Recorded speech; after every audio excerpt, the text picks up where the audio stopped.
What's up, Internet? My name's Nerdy. And I'm Claru. And this is the Nerdy. The Wordy. The Book Club. The Wordy.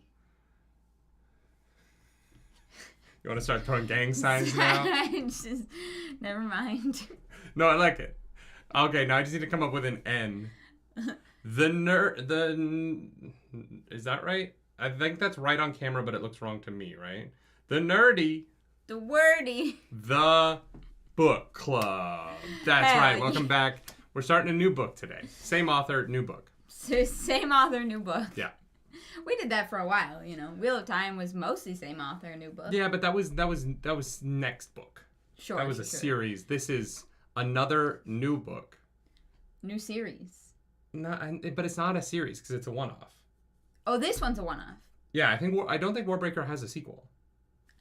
Sick! Blue, thank you for 10 gifted memberships! Thank you for 10 gifted membos. This is how good our mods are at keeping us unspoiled. I don't know if there's a second book. I just open my chat with Arzu and go, what am I reading next? Yeah. I don't ask any questions. I don't Google anything. I don't open Wikipedia. I just read. Honestly, the amount that subreddits. You guys could troll me, the mods, if they were like, you need to read this next. And I would buy it. And I would be like, guys. They'll be like, so you actually have to write, you actually have to read Name of the Wind. It was like a pseudonym, but it's definitely Brandon Sanderson. That one I would know. I do know who Patrick Rothfuss is. Please put out the chapter that you said you would write for charity. Blue, thank you so much for 10 memberships. That's so much green in the chat and so many people who can watch the Chapter 18 audiobook reaction. Let's go. Yeah. Blue also super chats saying, don't put anything in blue. Thank you very much. That's from the audiobook. I know. Reaction. Well, I gotta ask how his fingers got blue. Gotta ask. John Coleman, thank you for that super chat. Excited for the book club. I can't view it live because my father-in-law passed. I'm so sorry to hear that. Sorry about that. So here's my super chat. I have lots of tangents and make smutty jokes for me. It's what makes me love this show. Well, we will do our best. You're gonna love the show because, oh boy, did it get smutty. Yeah. Thanks for that chapter reaction commission. Brian, welcome back to the Nerd Table. Hey, Nerdy, now that you've admitted that this is a cult in the Chapter 18 reaction, do you think we'll get our own Netflix documentary? Will we get a Netflix documentary? I think it's possible. I could see power going to my head at some point. I don't think we're there yet. Like, I don't think we've earned it yet. Of course. I haven't started forcing you all to have sex with me.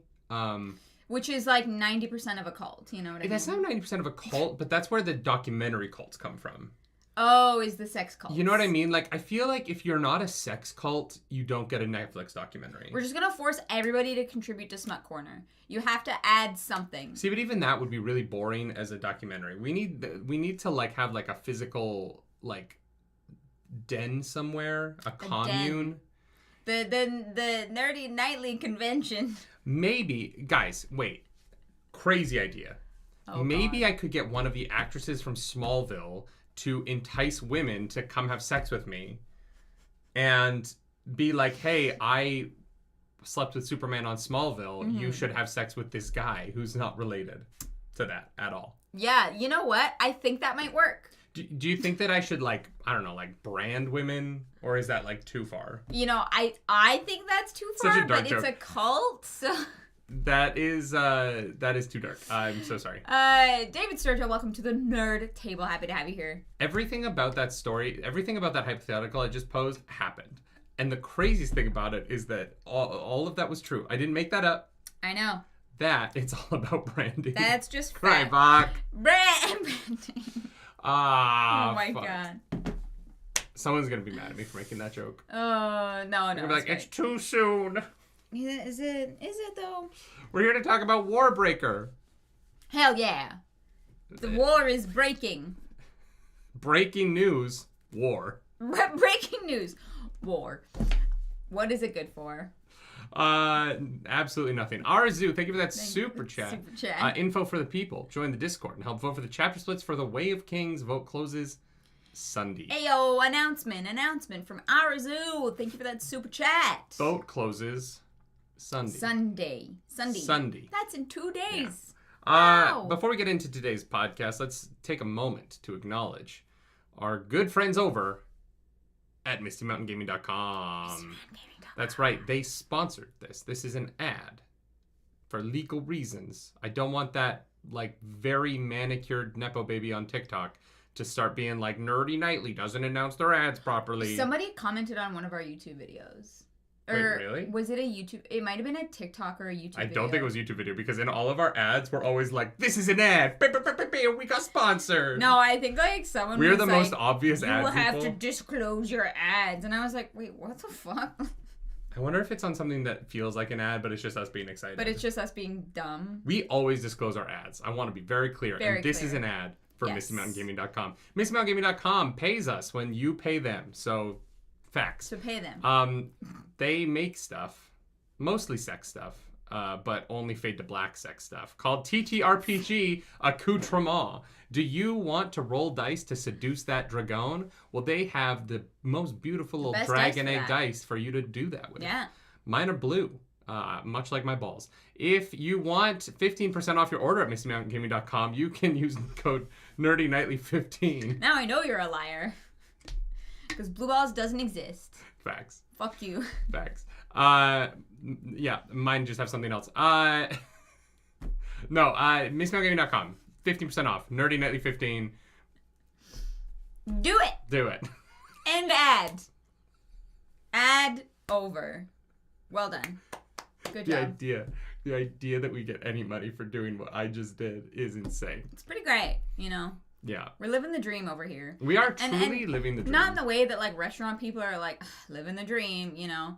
That was like the catchphrase in the restaurant industry. No, we're fucking living the dream. We get to say dumb shit. Yeah.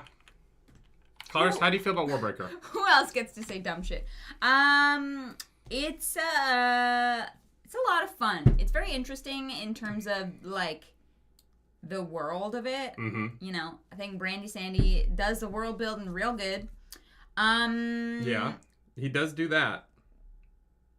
I was like really not sure where this book was going until like chapter 20.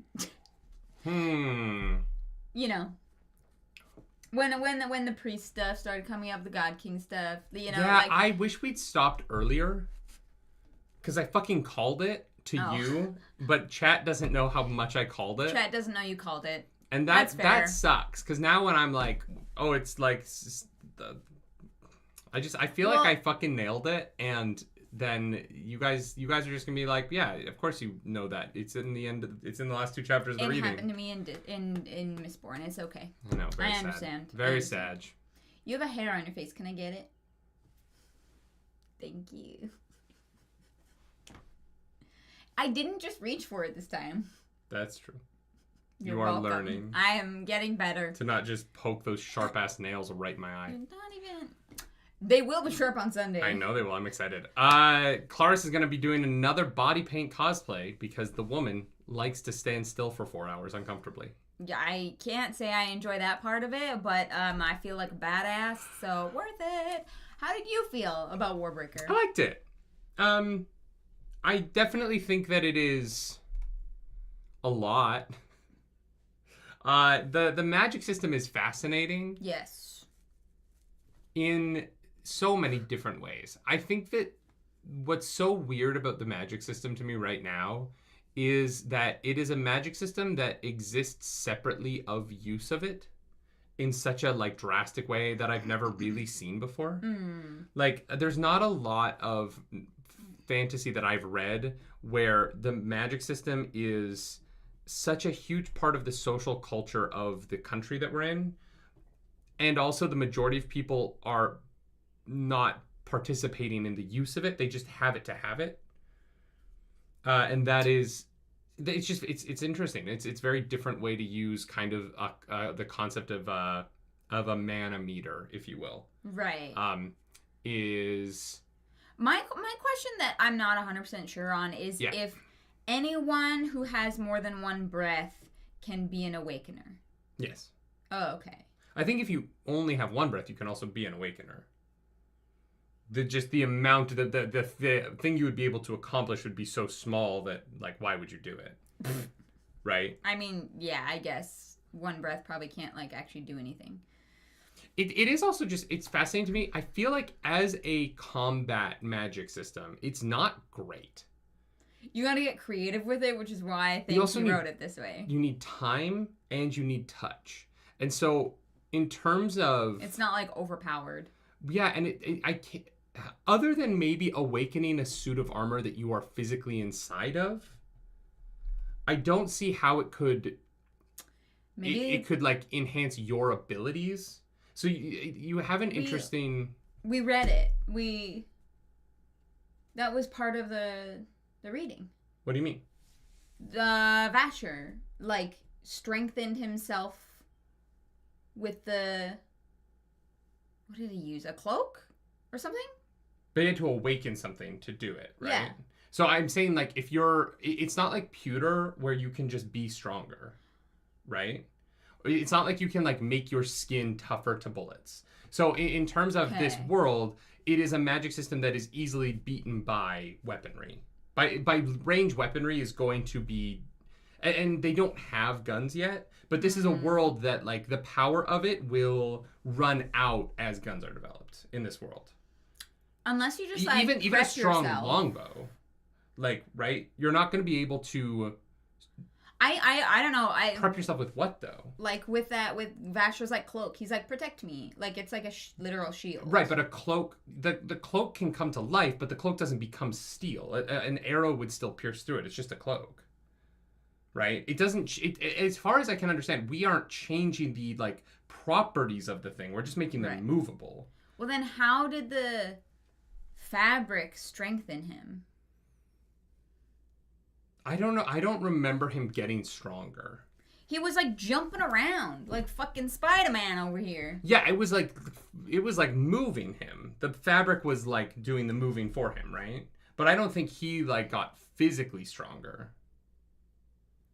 I swear, he fell 10 feet, landed hard, but the awakened clothing absorbed some of the shot, acting like a second external set of bones. So it seems like the cloth gets, like, more dense to absorb shock. Sure, and I could understand within the rules of, like, leather that it could do that, right? It could, like, help you absorb a 10-foot fall. I don't think it would help him absorb a 35-foot fall. So could it, like... I can fall 10 feet. So could it lessen the impact of, like, an arrow? I don't know. In the way that clothing can, probably, right? Like, really stiff clothing, but... At the point where an arrow can pierce plate mail, I don't, unless you awaken the plate mail to move. But then it also gets into, like, the reaction time of an object that can't react to things. Mm-hmm. It gets weird, right? Like the whole system kind of gets really. It definitely has some, like, really interesting limitations. And so it's just interesting that this story is taking place kind of like at that sweet spot where certain types of armaments have been developed that you can still kind of use this against, but not ones that in the near future, this is essentially going to be an obsolete combat magic because it's just too slow. Maybe they don't have gunpowder in this world. Well, they will eventually. What if they don't have the material components? Oh, like the world doesn't have them? Yeah. Oh, maybe. Yeah. I mean, yeah, that's possible. I don't know. I'm just throwing shit out there. Yeah, it's just interesting. It's an interesting magic system because of that, right? Mm-hmm. Because it is sort of. It feels like Brandon Sanderson likes to write fantasy that isn't quite urban fantasy because he writes it right before technological advancement gets to the point where it drastically affects that magic system's ability to affect society, to be less effective in society. He, like, really, from everything we've read so far, he writes magic into a period in these worlds where the things that would essentially stop them from being useful don't exist yet. It's interesting that you say, like, useful. Like, I think that there's still, like, plenty of uses for awakening stuff that's not, like, you know, open battlefield combat, right? See, I don't actually think it's that useful a magic system. It's decent, but I think that for the majority of people, for a day-to-day person, right? It doesn't give you much that if this was my X-Men power, I would be a little bit disappointed. You know what I mean? Like, Sure. Day to day, how much time do you want to spend having to creatively make objects do stuff that you can do? Well, that guy flew. Vasher strangles that guy with the scarf, and I'm like, you could have just done that. Like that, strangling someone isn't that hard. And for you, maybe you're very small, but like I can strangle someone really easily. And so it gets into that thing of like, nobody clipped that. How much time do you want to spend coming up with creative ways for inanimate objects to come to life and do stuff for you, rather than just fucking doing them? The only time Vasher is needing to awaken stuff is because he's being a sneaky, like, thief. Which he's bad at. Which he's terrible at, right? And so he's overcoming. But, like, if you're not actively trying to commit crimes, I feel like the risk of losing breaths in using objects, especially when you, like, when you're standing in society, is how many breaths you hold. There's so many tasks that it's like, yeah, I could awaken to something to do that. But if the ball rolls away and I lose that breath, I can't get that shit back. And so that will suck. I'll have, like, literally lessened my economic value. So I will just go do the fucking thing myself the majority of the time. There are ways in which it will absolutely be useful, right? I'm not saying that it's, like, totally useless. Mm-hmm. I'm just saying that, like... It's a fascinating magic system because it's not, like... the be-all, end-all, like, boom, boom, pow, like, I win because I have magic. You know what I mean? Yeah. 100%. Yeah. Linus, thank you so much for that super chat. Cheers from sunny Sweden. Cheers. Have you solved the riddle of why we wanted a reaction to Chapter 18? No, I don't know. Pretty challenging, in my opinion. Yeah, you know, that video... So that video went up so late on YouTube. And I kept trying to upload it. I uploaded other videos to our YouTube channel, like our Fallout 4... reaction, which will go live at 6 p.m. Eastern today. So I kept trying to upload that video, and it kept getting stopped in, like, checks. And they were like, checks are taking really long on this one. And I was like, what's wrong with this video? I reprocessed it out of Premiere, uploaded it again. I think the reason is that they wouldn't let it upload without it being manually checked by a human. Mm-hmm. Because... of me bouncing up and down and moaning. I really do think that they had somebody watch it before they would let it go live. Because the AI, whatever bot that fucking checks our videos before they go live, was like, is this man getting fucked? Like, we need to double check. Yeah, it was an interesting process. Patreon doesn't give a shit. Patreon just let it go up. But, because, you know, if there's a problem in a Patreon video, they take it down later. YouTube pre-checks, and it was I spent all day staring at that bar trying to figure out what the fuck was going on, and I really do think that YouTube was just concerned that I was being too sexual in that reaction. Yeah, so that's probably what it was. Sorry for the people who waited. Yeah, it went up a little late. I'm so sorry. Yeah. Judah Kinzarius, Awakening gets interesting and your options exponentially expand the better you get at it, and Vasher is very good at it. Glad to see y'all again. Oh, yeah, you can do anything with it, right? Yeah. Yeah, it is like the power of imagination in a way. Imagination. But yeah, thank you for that super chat. And we're glad to be back. LA was very fun. Scuff Andy, thank you for that super chat. Your amount and message will be public. Thank you, Scuff Andy. Thank you for that super chat. Kung Pao Sandwich, thank you for 5 gifted memberships. That's 5 more people that can go and watch Nerdy moaning and bouncing up and down. Yeah, that was a choice that I made. Yeah. Yeah. You should have charged for that. I did. Literally did. There's a paywall. No, I know.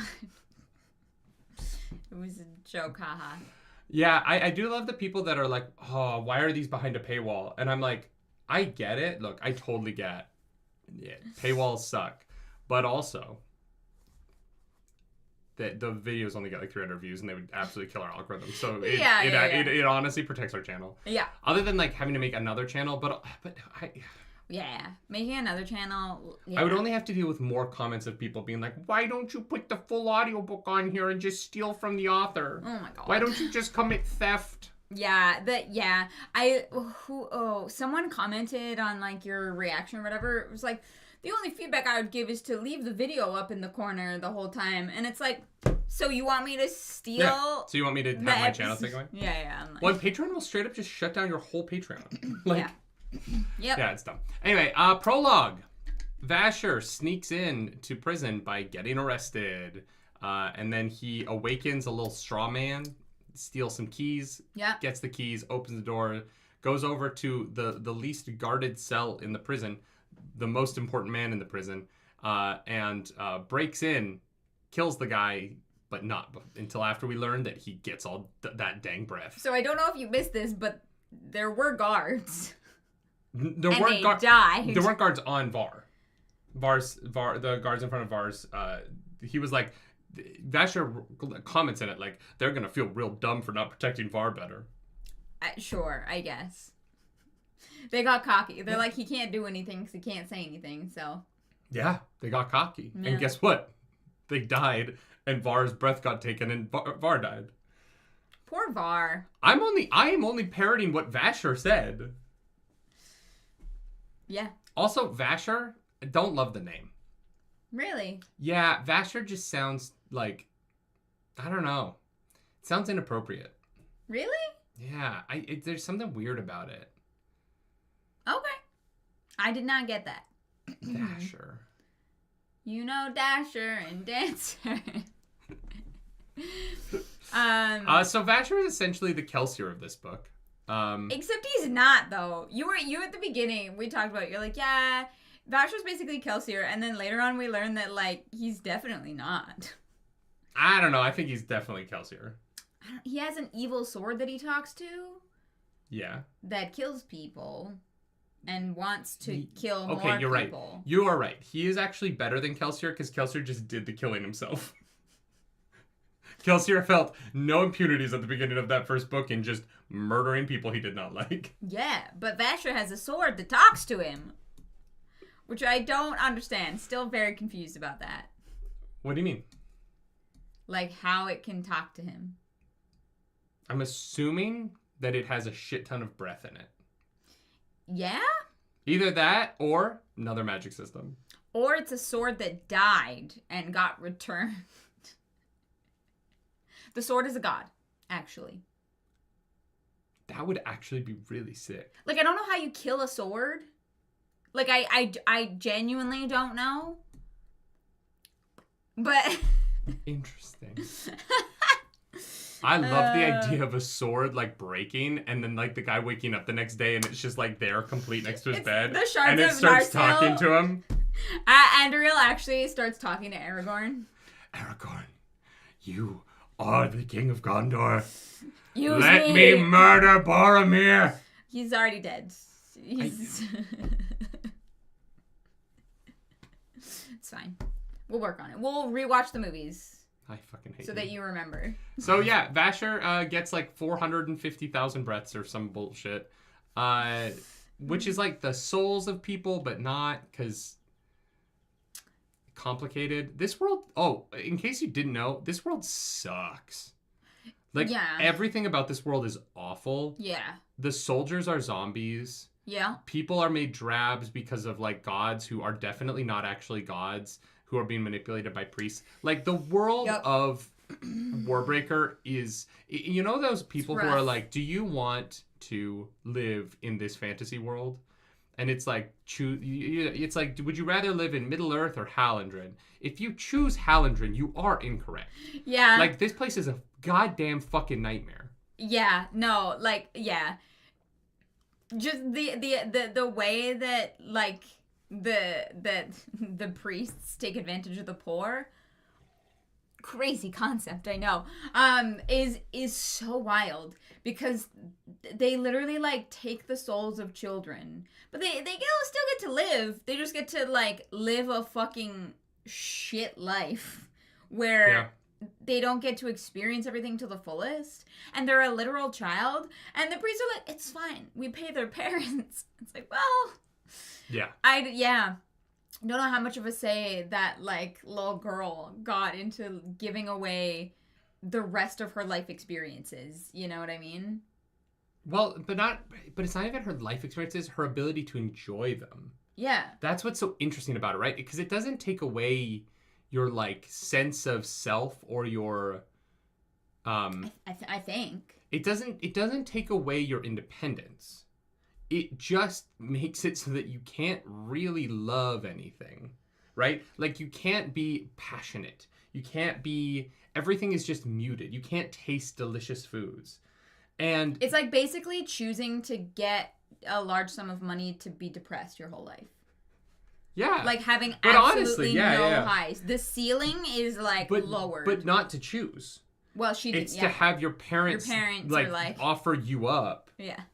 So that these people who don't even really want to be there fucking stay around. Yep. So that one day they can heal one single person. Judah Kenazar says Hallandren versus Luthadel, though. Ooh, interesting question. I would go Luthadel. Because at least, like, I don't know. I'd rather, like, be, like, only if I was an Alamancer, not if I was, like, a Ska. You know what I mean? No, but even as a Ska, at least you can experience life to its fullest. At least you have that, like, capacity. But if you were the lowest caste in either society, right? And I think that, if you were a Drab or a Ska. Yeah, here's the crazy thing that I actually do really stand by. I would rather be in a terrible situation and be 100% me than be in a bad but not awful situation and not be able to enjoy anything. So counterpoint, we know that in Mistborn there were Alamancers who were at all times depressing the people's emotions. So, would you count that then? That's true. They were mostly keeping them from rioting, though. They just kept them fucking, like, sad and, like... That is actually a good point. Right? I'm just saying. I don't know. It's tough, right? They both fucking suck. I picked neither. Get me the hell out of there. Yeah. I'm gonna jump through that blue pool like fucking... The problem is, knowing myself, I would end up beggar. dead either way. Yeah, really fair. fast, because I'd be like, no, I joined the rebellion. That's. I will not stand for this nonsense. Give me my goddamn breath back. Carry on. The point that we're making is that, like, it's like parents of children that are making this decision for their children. So, like, you say that you could easily keep your own breath, and I think if you grew up privileged enough, you totally could. Yeah. But obviously there are families that are in such a desperate situation that they literally sell their children's souls. 100%, yeah. Let's keep moving here. Chapter Bonkers. 1. This book is wild. John Schmidt says, just steal someone else's breath. I think that you should go read the book. Chapter 1. What? No, you can't do. It's like the one thing you can't do. Yeah, which, like, fascinating. Yeah. Because otherwise this world would be worse. It'd be a fucking free for all. You know what I mean? Oh, that would be awful. Everything would have completely fallen apart. Yeah. You would have to have. It would be like the one case where an autocratic, like, fascist military society might be the only tolerable thing. Yeah. Because you would essentially, if you could steal breath, right? Mm-hmm. You would have to have a consequence system that is so drastic for stealing breath that no one would do it. Yeah. And while there are definitely some, like, weird elements of this world that I think we just haven't gotten into how it functions enough yet to really be able to, like, comment on that. Mm-hmm. It doesn't feel like insanely autocratic. Right. It doesn't feel. Well, but it just, like, those priests are fucking suspicious. Yes, but I mean in that, like, Vivian, what's her fucking name? Vivenna. Vivenna was able to get into Hallandren without, like, a complex passport system. Sure, right? Yeah, like, yeah, this isn't a sure. society that is so buckled down that, like, every gate and door has guards, and that it's not. They were able to destroy a building. Yeah. Her, like, new mooks were able to, like, completely rip apart the front door of a building, and no one came asking questions. So, like, it's not, like, that heavily a military operation. Yeah. But I think that if you could steal breaths, you would almost have to end up there. Yeah. Because the it would be bad. Yeah, it would just be too easy to And granted, that like autocratic military top-down government would be bad, right? It would be bad for people, but it would be the only way for a society to survive like that without just constantly being in absolute anarchy. Yeah, no, 100%. Arazu, thank you for 10 gifted memberships. That's 10 more people that can go watch Nerdy bouncing up and down. Stop. Before we get out of the prologue, John Schmidt actually asked a really good question. In context, I would use steal for what Vasher did with Var. Coerce? I vehemently disagree with you, because if it was torturing to steal from somebody, then Var would have lost it to the government. He would have lost it to the religious oligarchy of this society, right? Right. But he didn't. Var gave it to Vasher because Vasher is the enemy of his enemy. Yeah. And that makes it fundamentally different. There's no amount of torture that Vasher could have put Var through to get those breaths from him. It was the promise of them being used in a way that wasn't exactly for Var's goals, but that Var was able to reckon with himself was towards his goals. Yeah. Right? And I do think that was... I would not I call think that's theft. how it functioned. Yeah. It's definitely theft, but it isn't... You can't steal them easily. Var... It was theft through coercion of Var's goals. But you just said you vehemently disagree that it wasn't stealing. I mean in the like technical sense of like, you can't just... He did not just go in and steal his breath from him. Var... He convinced... He like coerced Var into giving them up. Okay, sure. Yeah. It is a light line. It is a light line between the two things. Sure. But it is really important for the function of this world that light line exists. Yeah, Right? For sure.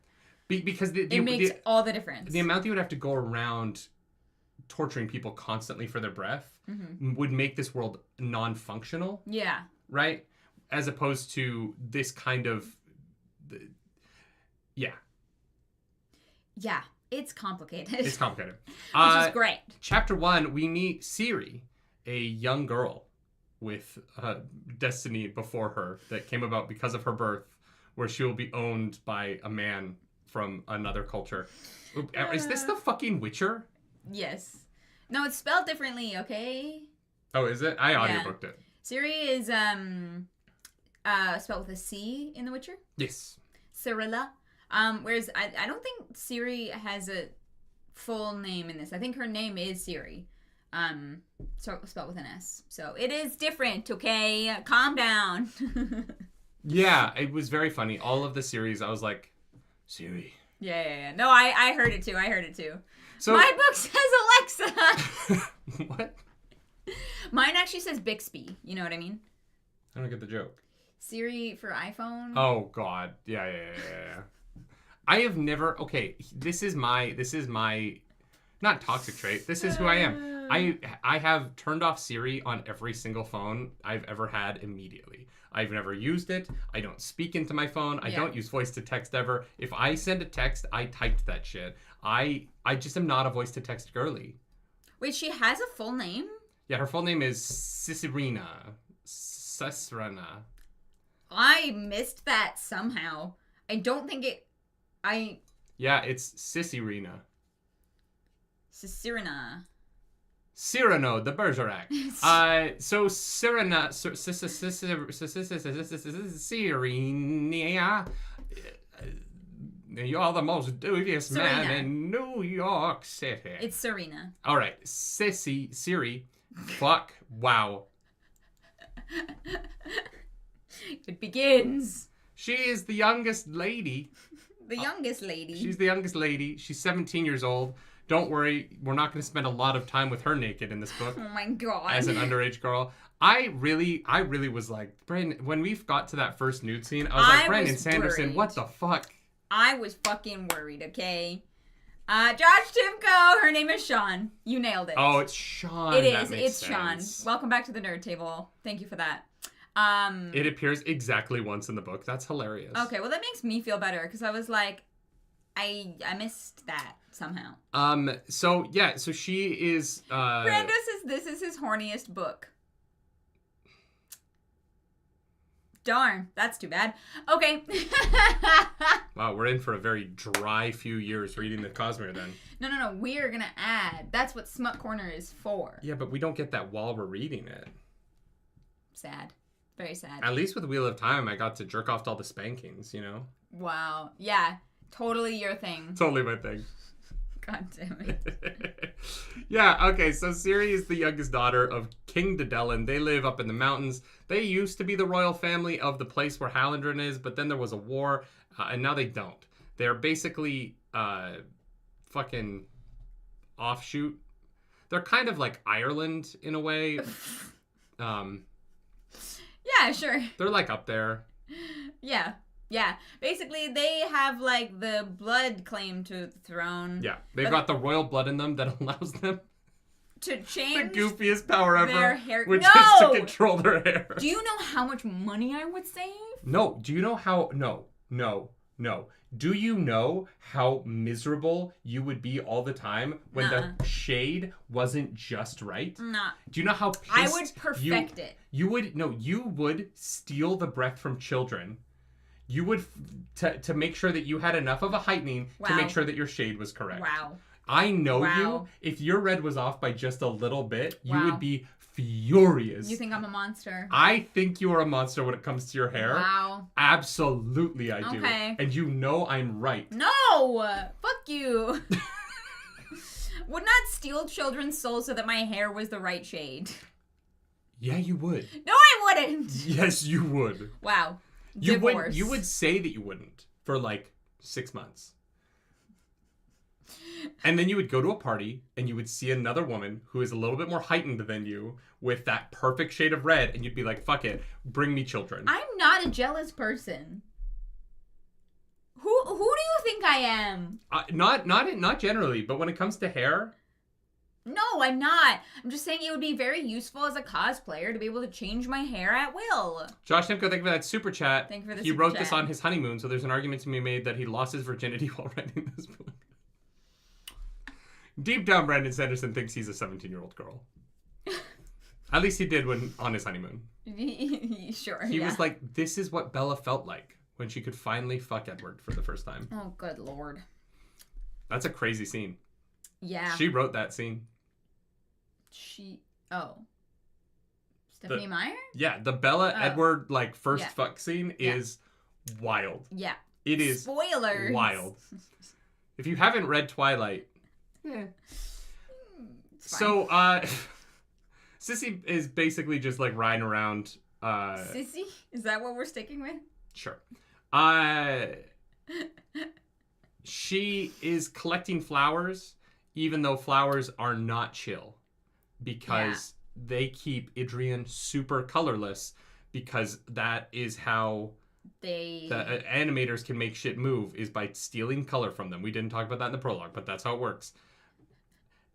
So Clarus, how the fuck does that work? I thought that they kind of kept everything drab because, like, drawing attention to yourself is, like, rude.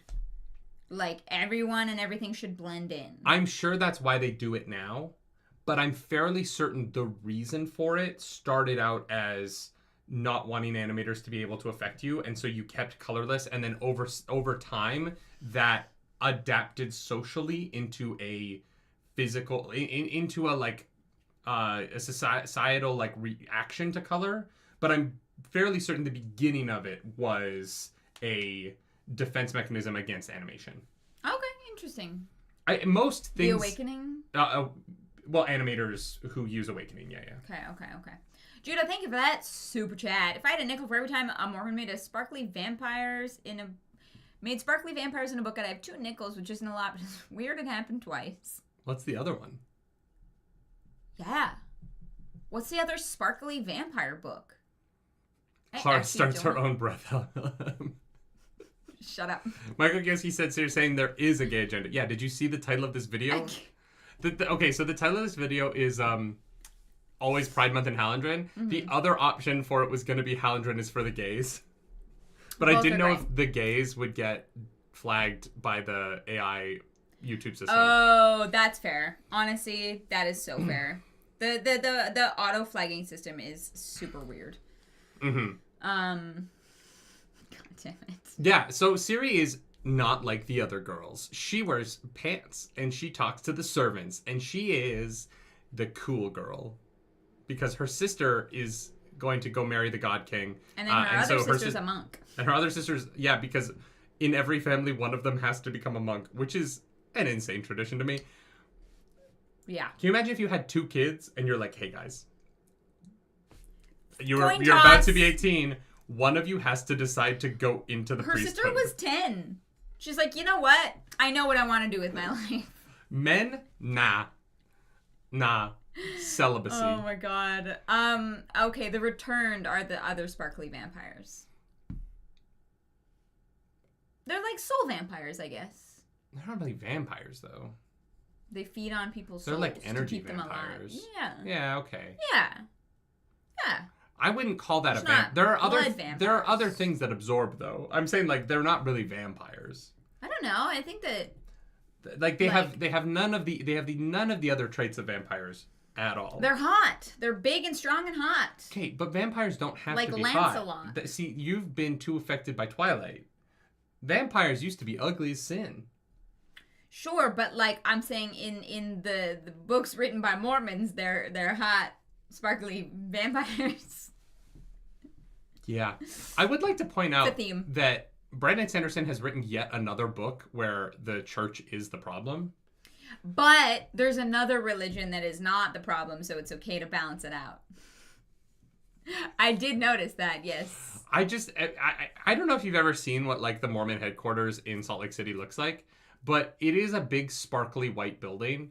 And I can't help but feel like he made the Mormon church the fucking bad guys in this book in such a weird way. God, I hope so. And yeah, the fact that he's so adamant about remaining a member of the church and tithing to it, while also writing books that just feel almost anti-religious at every turn. Like, churches get dismantled in all of his books because they're all filled with people who are abusing the power of the church to do the wrong thing. It's so fascinating to me. Yeah. It really is very odd. Yeah, it's an interesting theme. If you told me, if I didn't know anything about the man in real life, and you told me after reading what we've read so far that these were all written by a man who left the church, and this is his like rebellion as he was like on his way out, yeah, I'd be like, oh yeah, that makes sense. He deeply distrusts any church authority in every book he wrote. Every church authority in every book I've read of Brandon Sanderson's is like, these people, you cannot trust them. They have deep secrets. They torture children. And I'm like, yeah, I can't disagree with you. It's just, it's weird that you like write it into your books and then you're like, no, but I'm going to stick.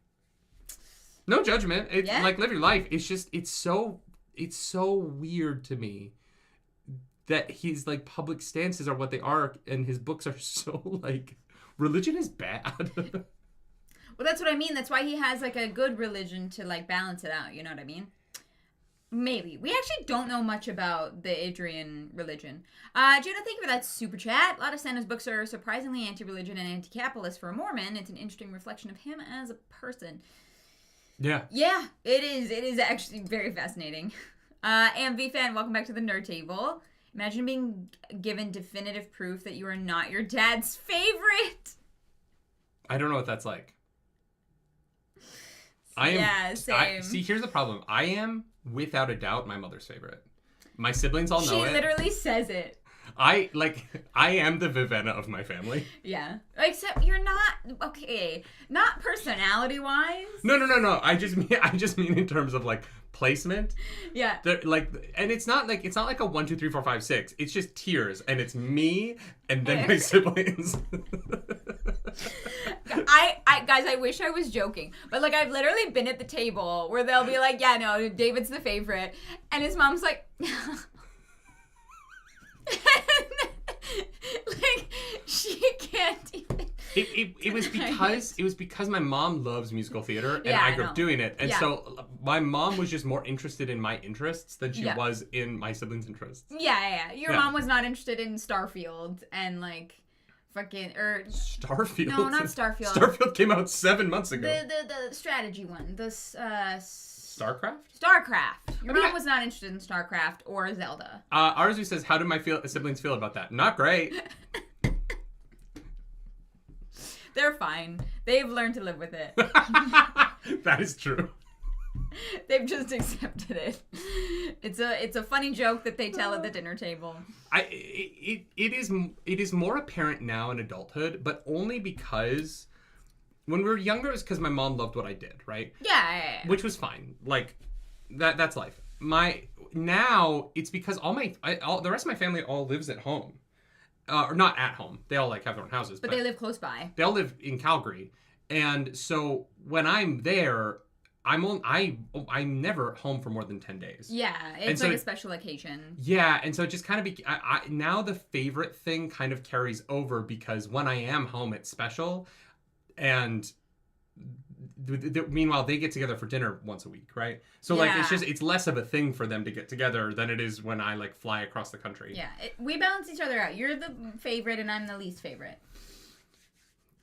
All right. Anyway, the book club, book club. Anyways, Siri picking flowers. Then wow, we're not even past that. No, I know. And then she goes to the kitchens and she helps cook. Yeah.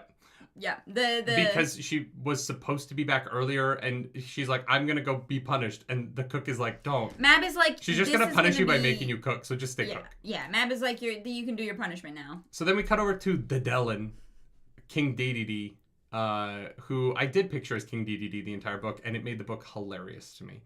Do you know who King Dedede is? Oh my god! Have you never played Super Smash Brothers?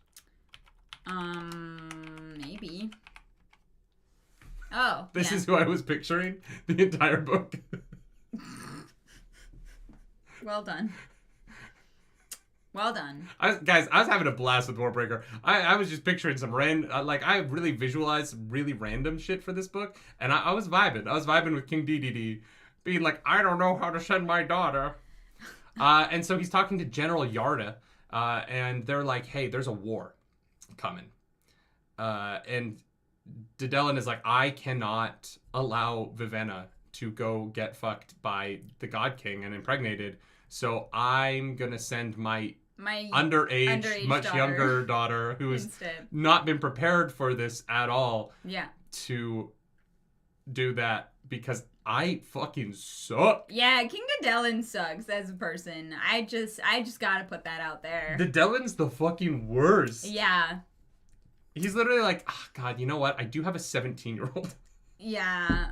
Yeah. Okay, so chapter 1. Rough to read. I'm sitting here in chapter 1 going, I've harped on the way that Brandon Sanderson writes sex in the past. Right? I've been like, it's fine for you to not want to write healthy sexual relationships because you want the audience to imagine it for themselves. But if you're going to do that, you can't then write bad sex. And only bad sex because it makes it seem like your world's filled with bad sex. You set a weird precedent. Yeah. And so going into this book, I was like, we're doing it again? Yeah. And so immediately in chapter 1, the fucking dinosaur that kills fucking Ned in Jurassic Park, my frill was open and my tongue was shaking. I was like, I am not ready to do this again. But I soldiered on from there. Okay. You've seen the movie. Yeah, but why is that? Because when they get like into like attack mode, they're like. Sure. Yeah. Okay. Look, it's one of my favorite movies ever. I'm drinking from the fucking mug right now. You were inspired. I see it. Yeah. I could have just said my hackles are raised, but everyone says that. I wanted to make it more interesting. Gotcha. This is a podcast. You're being creative. It's a podcast. You were telling a visual story. I was. Speaking of which, guys, if you haven't gone and watched the trailer for Candela Obscura, I'm just going to throw that out there. It's less than a minute. You should go watch it over on Roleplay Relay for reasons. It's cool. Go look at it. Anyways. Chapter 2. Siri is in a carriage to Hallandren. We really cut over her getting told, and I think that is disappointing. I wanted that scene so bad. I don't know. Of Siri being like, wait, what the fuck? Yeah. I wanted them to get the whole family around the table and have King Dedede waddle in with his duck ass. Be like, all right, Siri, I know you're a child. I need you to go fuck a god. I just seen what what does Dedede's wife think about that, you know? She might be dead. I can't remember. She's dead, yes. Is she dead? Yeah. I don't think their mom is alive. I don't even think she's mentioned. I don't know that. Did we miss something, chat? Is their mom alive? She can't be. I feel like she would have had a say in this. But she's dead to us. Wow. I actually don't know. That's wild. All right. So Siri is very confused, and she's not happy about it. She's like, God damn it! I gotta go to a place that's colorful where they have restaurants. And at this point, I was like, it kind of sounds great. Yeah, I'll take restaurants. Also, like, look, I'm uncomfortable with the fact that she's 17. Obviously, don't love it. But like, if I was like, hey, do you want to go fuck a god? I'd say yes. Just for the experience of it. Yeah. I mean... Have you ever fucked a god? No. Exactly. You'd be the only person in the world. It's tough, man. Like, this is one of those times where I'm like, Siri, just like, YOLO it, you know? I mean, she kind of gets forced into doing that, yeah. I'm so kidding. Jesus Christ. Oh, man. So basically, the God King really wants to have babies who can change their hair color. So yeah. Siri goes. Vivenna discovers this and decides that she's going to go kidnap her sister from this fate. Insanely dumb plan. Just all around, not a great plan. It's not a plan. It's just an idea. But also, like, by the time she gets there, Siri's already been in that bedroom like 5 times. So, like, if you're like, she might already be pregnant. Sure, I don't think the idea is to get in there before anything happens. I think the idea is to prevent Siri from being used as a hostage when they declare war. To, like, get her out of there for the war times. I just don't get it. I don't really get what Vivenna is hoping to accomplish. If she's trying to spare Siri pain, then she's too late. I think she's trying to spare her from death. But if she's then she's inviting death. What do you mean? So if Siri does her job real fucking good, yeah, no war. No. Hopefully. As soon as they have an heir, war. And Siri dies. Maybe, right? But, like, that's not a guarantee at that point. If you kidnap Siri, war is a guarantee. And you're gonna lose. Like, they have armies of lifeless and you don't have shit. So, like, while everyone else is trying to stop war, Vivenna is like, I don't want my sister to get raped, which is an admirable goal, but that you simply cannot stop at the rate that you go. Yeah. And so you're trying to kidnap her so that the war happens faster, so that you kidnap her back to home where you're going to get attacked and die? Like, nothing about Vivenna's plan makes any sense to me. She is not a planner. For sure. Sure. She's like, I have an idea in my head because I feel this, like, sense of duty and guilt, but also, like, love for my sister. She's my baby sister. And I'm just gonna do something when I get there. Yeah. I don't like Vivenna as a character very much. I think she is...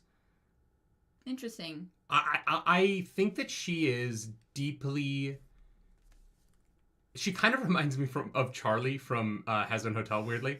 But she's deeply selfish and, like... Really? Oh, yeah. I think selfish would be like staying home, safe and sound. No, because selfishness isn't about self-protection, right? Selfishness is about, in this case, it is a desire to do something because you think it is right without consulting anybody else. It is about I disagree. Self-aggrandizing yourself through actions that literally nobody is asking you to do. Okay, nobody asked her to go save her sister, but she's gonna go save her sister, and you think that's selfish? Yeah, because it's about her. It isn't actually about Siri. Why do you think that? Because Siri isn't in the castle going, fuck, I really wish someone would save me. Siri is in the castle going, I am going to be the best fucking person at my job to save my kingdom. Siri is being selfless. Because Siri is embracing the role that was forced upon her by her father. Not rightfully, right? Her father's a douchebag. But Siri is not in the castle begging for saving. Siri's desire is to be the best queen possible and save Idris from being attacked, which is an incredibly selfless act, right? Okay, but I don't think that Vivenna is saying, I am going to subjugate my entire kingdom to the horrors of war as fast as possible because I think that Siri wants me to save her. Why? When does she ever say that? Through all of her actions. No, she's like, my baby sister is being fucking, like, paraded around and, like, given to the God King, and she's in danger of being a political hostage. I want to be here to get her out of there before they fucking chop her head off. Which was fine when it was her, but it's not okay when it's Siri. Because it's not her. Because Vivenna is like, I trained my whole life for this, and poor Siri, like, has no fucking idea what's going on. And so her plan is to put everybody in danger. I'm not saying her plan is good. I'm saying Vivenna feels this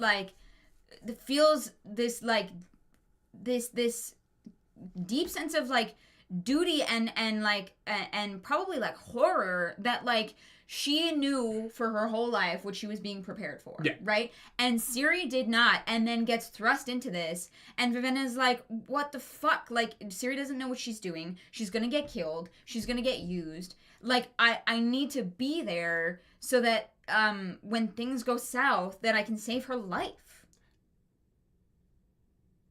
I don't see her as selfish. If Vivenna trained her whole life for this, she should know what the stakes are, and she should know that increasing the temperature of the room is an inherently bad action because it puts innocent lives more at risk. Okay. It is choosing to save her sister over the safety of her kingdom. That is selfish. Okay, but she hasn't chosen to do that yet. Yes, she has. She's like, I'm gonna see if I can, like, kidnap her. I'm gonna see if I can get her out of there without it making it look like it was the Adrians. And if I can't, I will be there to get her out when war is declared and they go to kill her as a hostage. Okay, so you don't think she's selfish, you just think that she's immature. I think that she's not very savvy in what she wants to accomplish. We can use different words to say it then. I just don't think that selfish and clueless are the same thing. I don't think she's clueless. I think she's very clued in. And that's the difference. I think that this is an intentional choice on her part that came somewhat about by being spurned from the role that she was giving her life to. Mm-hmm. And you think that it's just that she's being dumb. And I don't think she's being dumb. I think she's very intentionally making these choices. I just think that the choices are less about Siri and more about her sense of what, like... But she's not making choices. She made one choice. She's making a lot of choices. She made one choice, and everything, like she's just been kind of had to deal with everything happening around her because of that. She has no idea how to do what she wants to accomplish. She has no idea. Oh, I agree. Like, she's very incompetent. Yeah. Yeah, but I don't... She's also very judgmental of a culture that she's not a part of. In a way that is just fucking bland to read. Sure, but if you were like, yeah, those people over there, they steal souls, I'd be judgmental of them too. I get that. Mm-hmm. But she's also hyper judgmental of, like, her mooks who do not steal souls. Like, she is judgmental of everybody. People who enjoy restaurants, Vivenna looks down on them because they shouldn't be enjoying restaurants. Like, she's judgmental of the economy.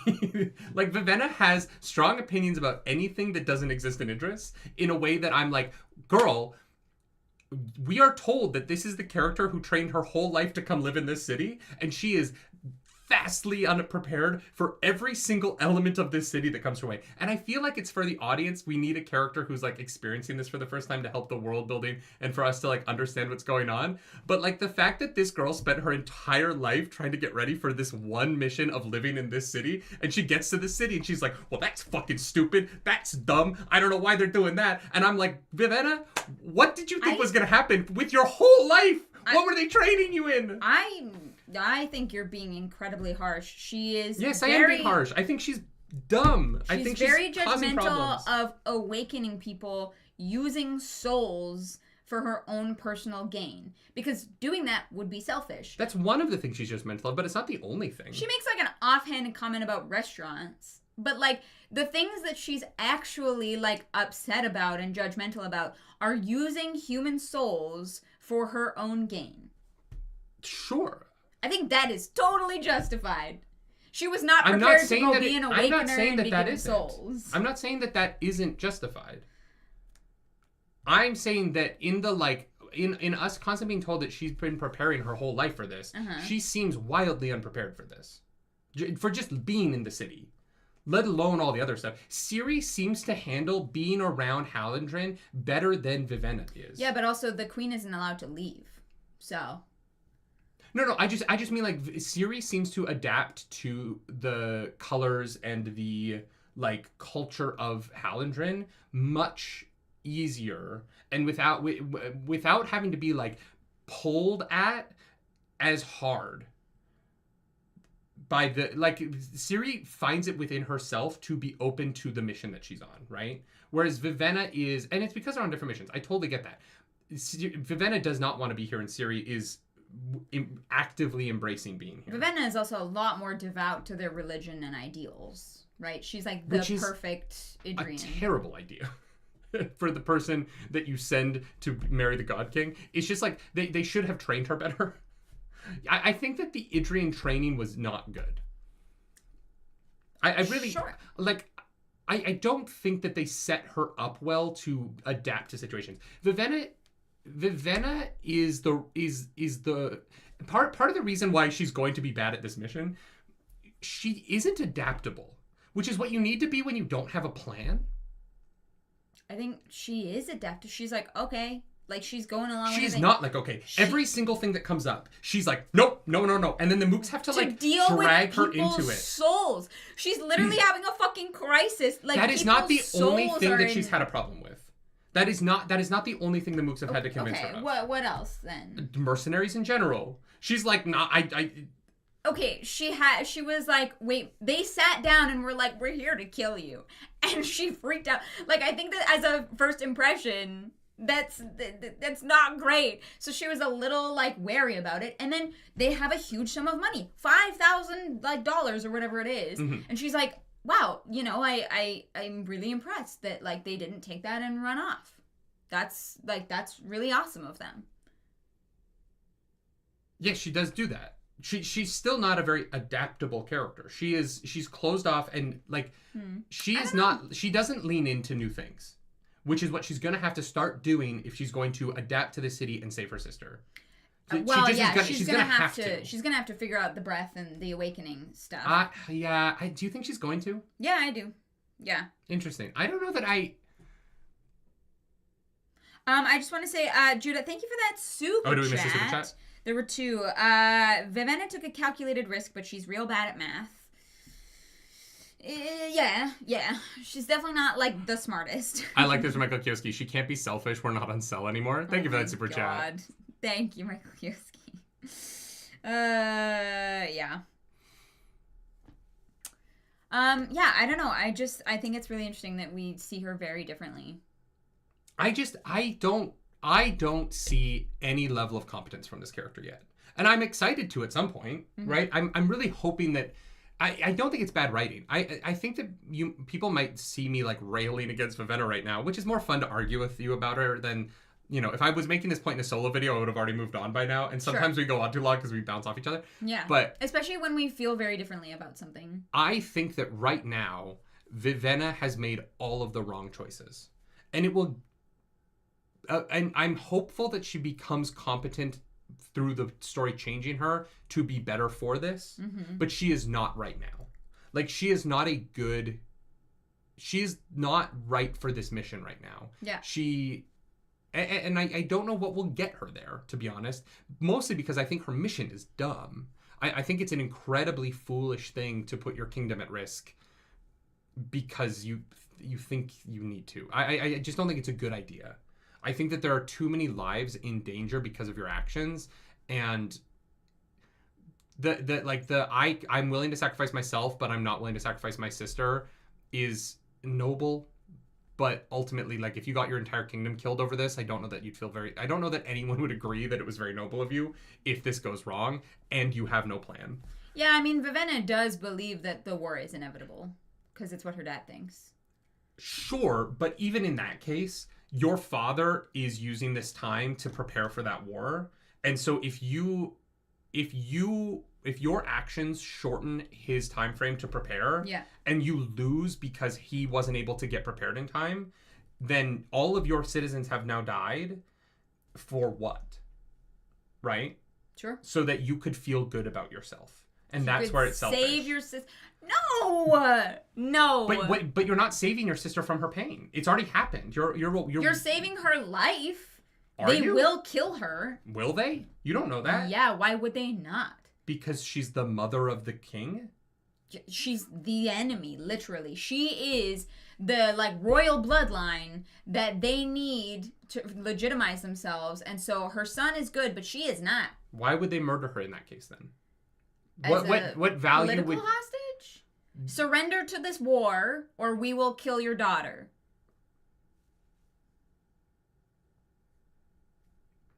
It seems fairly straightforward, and so I think that Vivenna wanting to be there to try and prevent that is, like, not a plan, but I don't think that's selfish. I do. I think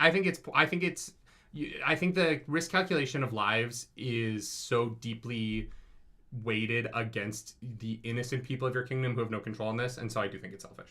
I think that when you are a monarchy, you have to behave differently. And it's why I don't trust monarchies, because I don't think that they do. Mm-hmm. I think that they are... I think all monarchies are selfish, so that might color my side of it a little bit. Yeah. Is that I think that monarchy in its existence is a selfish thing.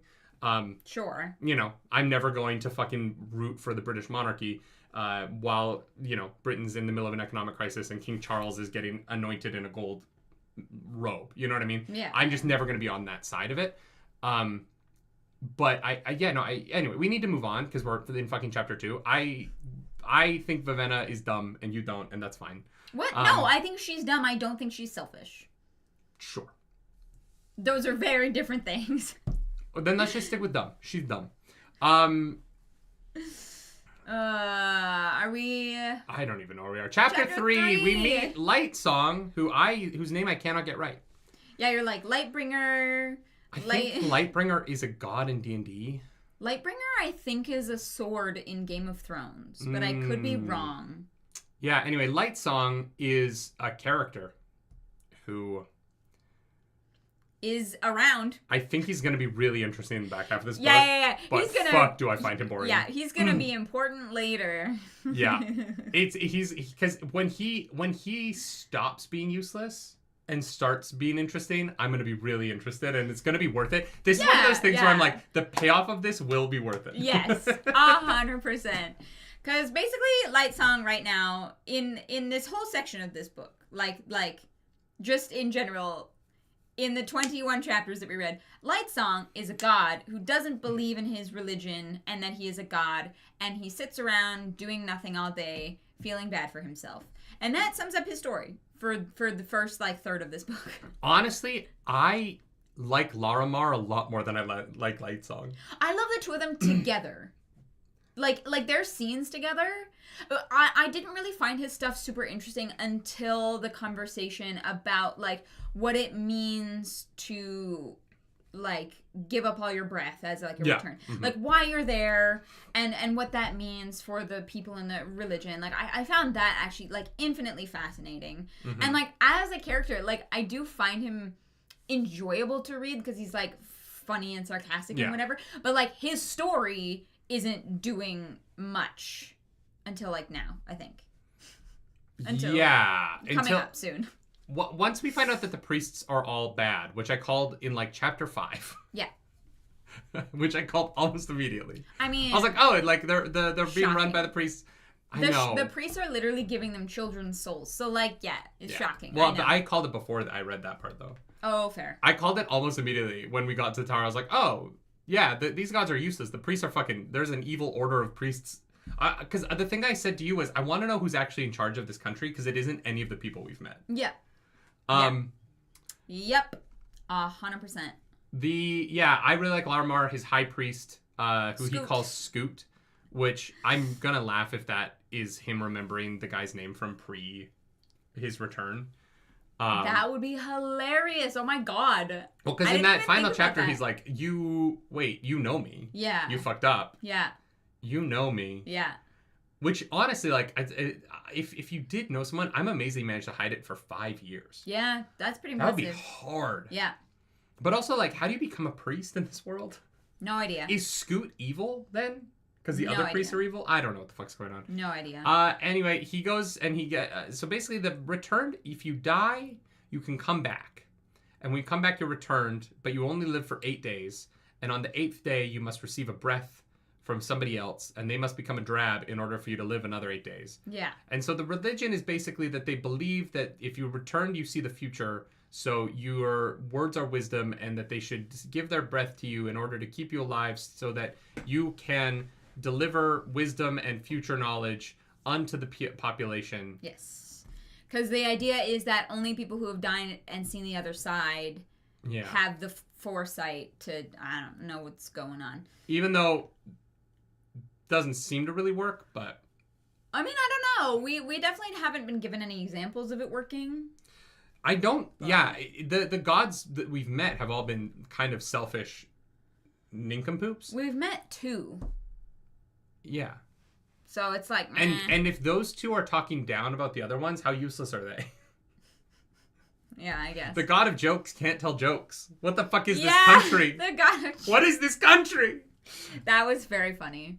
And so we have, he goes and takes a breath from a kid, and he hates that it's a kid, because obviously, he feels the same way about kids in books the way I do. I just don't want them there. Write books about adults. Yeah. Yeah. Chapter 4. Siri. Well, no, he finds out the god's new wife is here, and that means Siri political intrigue, maybe? Has arrived. But don't worry, that won't come for 200 pages. The beginning of this book, look, as much as I am enjoying this book so far, it could have been edited. I'm not gonna lie. The opening 200 pages of this book could probably have been like 80. I don't know about that. Depends on. I think there's a lot of stuff that will like be important later. Like there is a lot of setup. There's a lot of setup. So I refrain from judging that until I have the whole thing. This book has just enough setup to keep me going. Or sorry, just enough interest to keep me going. Yeah. But not enough for me to be like, this is amazing. Yeah. It doesn't move, like, in the way that, like, Mistborn moved. Mm-hmm. It doesn't move with the same... This is one that I was able to put down. It didn't keep me reading because I was like, I don't. There were numerous times where I was like, I'm good. I'm gonna go take a break because I'm not like really that interested in this right now. Yeah, for sure. And I feel like the world building is good enough that the payoff is gonna be worth it. Like I'm not like not enjoying it. Yeah. But I felt the 200 pages that we read. This week. And sometimes I don't. Sometimes I'm like, God, I fucking breezed through that. And I'm just not breezing through this book as quickly as some of the other brands. Even like Emperor's Soul, I thought was a breeze to get through. Yeah. Because I kept consuming it. And this one, I'm just kind of like, I'm good. Yeah. I'm good with this. I'm going to take a day off. Yeah. No, I'm a little bored. I hear you. I think that's totally fair. But it's not bad. It's just kind of like not the best. Judah, thank you for that super chat. Biggest problem with Warbreaker is the pacing for me. Yeah, I agree. Think we feel that. I think that I have read 4 chapters of Lightbringer that all gave me the exact same information about Lightbringer. Yeah. You know what I mean? I don't feel like any of those... Obviously, the 4th one had the most interest, but I think that if you had started with if we had met him at the coronation when she's revealed, I got everything that I needed from that one conversation with Blushkeeper to Blushweaver to Lightkeeper, Blushkeeper. I didn't need any of the chapters before that chapter to understand who he is, but we got them so that we could have 3 chapters where we just keep learning the same information about him. I think that's felt. Yeah. For sure. And so the world's really interesting, and I want to keep going. I want to get to the point where it's going. But yeah, this first section, I felt the weight of it. I felt the space. Yeah. So Siri gets to Tittyleer. Yep. There's like a bunch of zombie soldiers who escort her. Yeah, Tittyleer is filled with dead people. Yeah, and she basically is like, okay, you're already married. We're going to get you ready to go fuck the God King. I do love that she manages to go from a humble mountain town to a tropical oasis in like a day. Yeah, it must be a small planet. You know what I mean? What? Why would that change things? Well, because if the planet is like smaller, then the distance from like where the equator would be to No, we're not doing this again. We've had this debate on this channel before, and we fought about it forever. That is not how planets work. We're moving on. I disagree. we cannot do this one again. It makes sense. That one was a 10-minute argument in a previous book club. Was it about the weather? Yes, it was about climate zones. We debated it for so long. And it turned out that we were both wrong for different reasons. Someone wrote a fucking novel in chat about it. We cannot do it again. I refuse to have this debate with you ever again on video because I know. Oh, yes. On. Rob Ross made a model last time. I had to make a model last time. Right. That's right. There were images in the Discord. Guys, we can't. We can't do this again. So Trellides, who... in my head, Warbreaker is a cartoon, and Trellides sounds like Philip Titties, and so I just pictured Danny DeVito's little satyr boy from the Hercules movie. I really pictured everybody as a cartoon character. So my version of Warbreaker in my head is amazing, because it's King DDD and, like, Phil from fucking Hercules, and these people are just hanging out. He's like, hey, you're not gonna actually, like, get married. Yeah. We're just gonna say you're married. Yeah. And in a week we'll show you off. You why have a ceremony when like the God King is like, does he initiate himself? Like how, what would be the point of that? Yeah. He says you're married, so you're married. Yeah. Yeah. And so we get to chapter 5. We get a brief moment with Vasher again, who disappeared for a minute, and he's just like on top of a wall, and he's like, wow, that sucks. She's going to make things complicated. Because he sees Siri show up. And then he goes to a restaurant. And he meets with a priest who gives him a little bit of information. Hell yeah. My favorite part about this section is that he leans his sword up against the wall. It's stolen fucking immediately. Yeah. So there's clearly a crime. This is what I mean by it doesn't feel authoritarian. Is that if crime is this rampant at a restaurant public in the middle of the day... that's not what this kind of society is, right? Yeah. And then there's a lot of death because Nightblood kills people. Yeah. Basically, if you don't have a pure heart, Nightblood will fuck you up.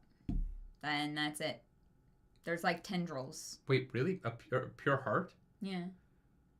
When did it say that? I missed the pure heart part. It's later. I was putting it into this section, but... Because there's no way Vasher has a pure heart. Yeah, it's weird, right? Which is why I'm like, did Vasher make it? Where is it? Tithanus says... He literally tells the sword, like, you dumbass, I keep telling you that you can't just kill anybody. Where is it? I don't remember the sword needing the... bad guy to have a pure heart. I swear it's in here. Emil, why should there be a ceremony? Just say you're married and boom, it's done. No. Oh, you cannot tempt the hearts of men who are pure Nightblood. So it's not that he can't kill them, but it's that like they get like magically enthralled by the sword and try and take it if they're bad people. I think. Okay. Yeah, you cannot tempt the hearts of men who are pure, I think. Because the sword gets mad that the two people ran away. I don't think that's a hard and fast rule, because I don't think pure hearts exist. Well, damn. I think we're all complicated and evil in little ways. Yeah, sure. I do. Yeah. I don't think there is a human with a pure heart. And before you say that fucking nun lady, she was not great. Nun lady? Yeah, what's her name? Not Mother Superior, that's what they're all called. Teresa? Yeah, that motherfucker. Yeah, no. Not great. She's like proven to be a bad, terrible person. That's my point. All right. Judah, thank you so much for that super chat. I put Nightblood in my campaign and it's so fun. That is a sick item. Yeah, I love a cursed sword. That is actually fucking rad. I love that.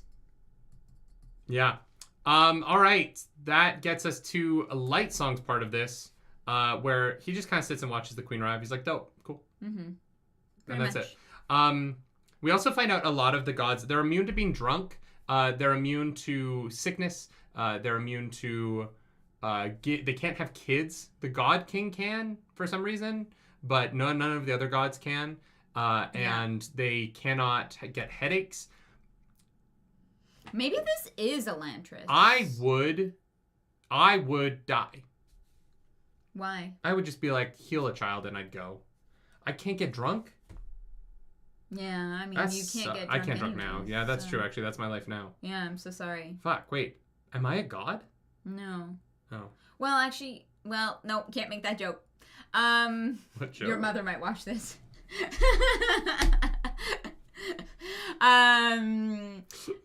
No, they seem like they're like stuck, like the way that the Elantrians were. Yeah, I would take the no headaches. Sure. Oh God, yes, please. You know what I mean? For the love of God, no headaches. The dream. Literally the dream. Yeah. Anyway, he just sitting there. We cut to chapter 6. Siri goes in. She takes a bath. Men watch. She's very shy about it. I mean, yeah. And he's like, I forgot Idrian's sensibilities. And it's like, okay, well. Also, like, was Vivenna taught to, like, bathe nude in front of men? No, but she was probably told. What training was Vivenna given? We don't know. We'll probably never know. I want to know, though, because I'm like, what part of this was she prepared for? Because it seems like all she needs to do is fuck. And so I just want to know, like, what, without her losing her virginity, because there is a virginity test, which is fake. Doesn't work. Well, I love he's like, you're most likely a maiden because it can't doesn't possibly work. Fucking know. Yeah, no, I know. And like the Siri majority, rides horses, so yeah, and that and if you don't come from a place where there's a lot of horseback riding, you probably have never heard this before. But like the majority of women I knew growing up popped their cherries on a horseback. Sure, yeah. Like they ripped their hymen riding a horse, right? So any society with horseback riding, you cannot feel for the hymen because it is fucking gone by 14. Yeah. And then that guy's like, you're probably a maiden. I was like, okay, sure. Yeah, because there's no test for it. Yeah. Maybe it's not even tightness. Gymnastics can also do it. 100%. That's true. That's true. Yeah. That was a interesting like fantasy concept. But it was something that like when this book came out around a time when that was still a thing. Oh, really? In a way that I feel like most people know now that it isn't in, some parts of the world. Yeah. But yeah, so Bluefinger shows up. Bluefinger's is the tits. I love Bluefinger so much. He's my favorite character. Great character. He is just a dude doing a job. He doesn't even believe in the gods. He's just a scribe being there. And so she finds out some rules. She's not allowed to kiss the king. She's not allowed to touch him unless it's like conception time. The only thing that can touch is the penis inside the vagina. Which is not how sex works. You're gonna have to like do a really wide squat and have really crazy thigh muscles. If you did like, if his dick was really long and you did doggy, you could have it only be penis and vagina. Yeah. If he's not like fully in, right? Because you'd have to hold your own legs up. No, because that angle, the top of the thighs are going to rub against the butt in order to get the down angle, because you're going to have to get into the vagina if you're holding your legs up like that. I just mean if you're like on the very edge of the bed and it's long enough, you could stand far enough away. It's an angle issue. Once you're lying like that, you have to kind of have a little bit of a down. And granted, maybe like, because... Maybe they don't know where to put it. Or he might... I'm trying not to TMI here. He might have a penis that gets hard and still goes like perfectly straight out and down a little bit. Oh. I don't have it, so I struggle with that a little bit. Mine points due north. At least it doesn't veer off to the side, because then you would have to actually touch it. You know what I mean? Like you'd have to like get a weird like curvature going. That would be that would suck. Honestly, that would be real rough. He's just standing, doing like a weird twist thrust, trying to keep the curve going. Does like ab twists, like it's like full workout. His obliques are just fucking shredded. Guys, shredded. Oh my god, his cum gutters would be amazing. Yeah, that's true. He is the God King, so that makes sense. Wow. Honestly, I'm impressed they don't just fucking artificially inseminate her. Yeah. Yeah, so then she's put into an amazing outfit. The most beautiful gown she's ever worn. So that she can walk in and take off and get on her knees. Yeah. It's very weird. Yep. I understand that they want him to give her a baby, but the rules here are very non-sexual. Like, I would imagine this would be if a woman, like, randomly walked into the room, took her clothes off, and, like, kneeled, I would be more uncomfortable than turned on. Yeah. I'd be like, let's chat. Yeah, but you're also not a God King, and he can't speak. Yeah, because he'd be like, oh, yeah. Yeah, crazy. Yeah. We're getting ahead of ourselves. Chapter 7. Also, they give her a perfume bath, and I'm like, oh god, this would kill me because I'm allergic to perfume. Yeah, no, awful. And I love the idea that she like walks in the room and he dies from his allergies. He just starts having an asthma attack. Oh my god. Chapter 7, Sissy is just kneeling, and this is where I was like, I don't know if I'm gonna like this book. Yeah. I do not really want to read about a 17-year-old as sex slave. That's not a series of events that I need in my fantasy. Yeah. But instead, she just falls asleep naked on the ground, which I have done way too many times. Just outside of New York. Yeah. I'm so sorry. Worst place I ever fell asleep drunk? The Starbucks bathroom? The Starbucks bathroom at Astor Place. Yeah, there you go. Yeah. Called it. Yeah, that was an awkward moment when the manager opened up the next day and found me asleep in the bathroom. Yeah. Duran, welcome to the Nerd Table. Thanks for being here. That was the morning. That was the night of my 21st birthday. America. Yeah. Here we drink younger than that, depending on where you live. Yep. I made a good joke about that in our D&D session, and like Tristan Rapper says, Sanderson couldn't have made her 18. It's just one more year. 1,000%. I know. It would be so much less. It would be less weird. It just would be less weird. And like, I get it. It's fantasy times. We used to fuck girls when they were like 12 and impregnate them. Like, I get the historical part of it, but I just don't need to read it, man. Like, I don't want to think about a 17-year-old girl. I just don't. Yeah, not my favorite. I like to visualize my books. And when you're like, it's a naked 17-year-old, I'm like, well, I'm not going to visualize that because I'm not happening. It's also just her being 17 isn't relevant to the plot in any way. So it's a particularly weird choice. Titania says, I think the point is to make it weird. Okay. I think it makes her dad look like shit. Her dad was going to look like shit no matter what, though. Yeah. I don't think them being like, she's fresh 18. And look, I get the argument that like, what is the real difference between 17 and 18?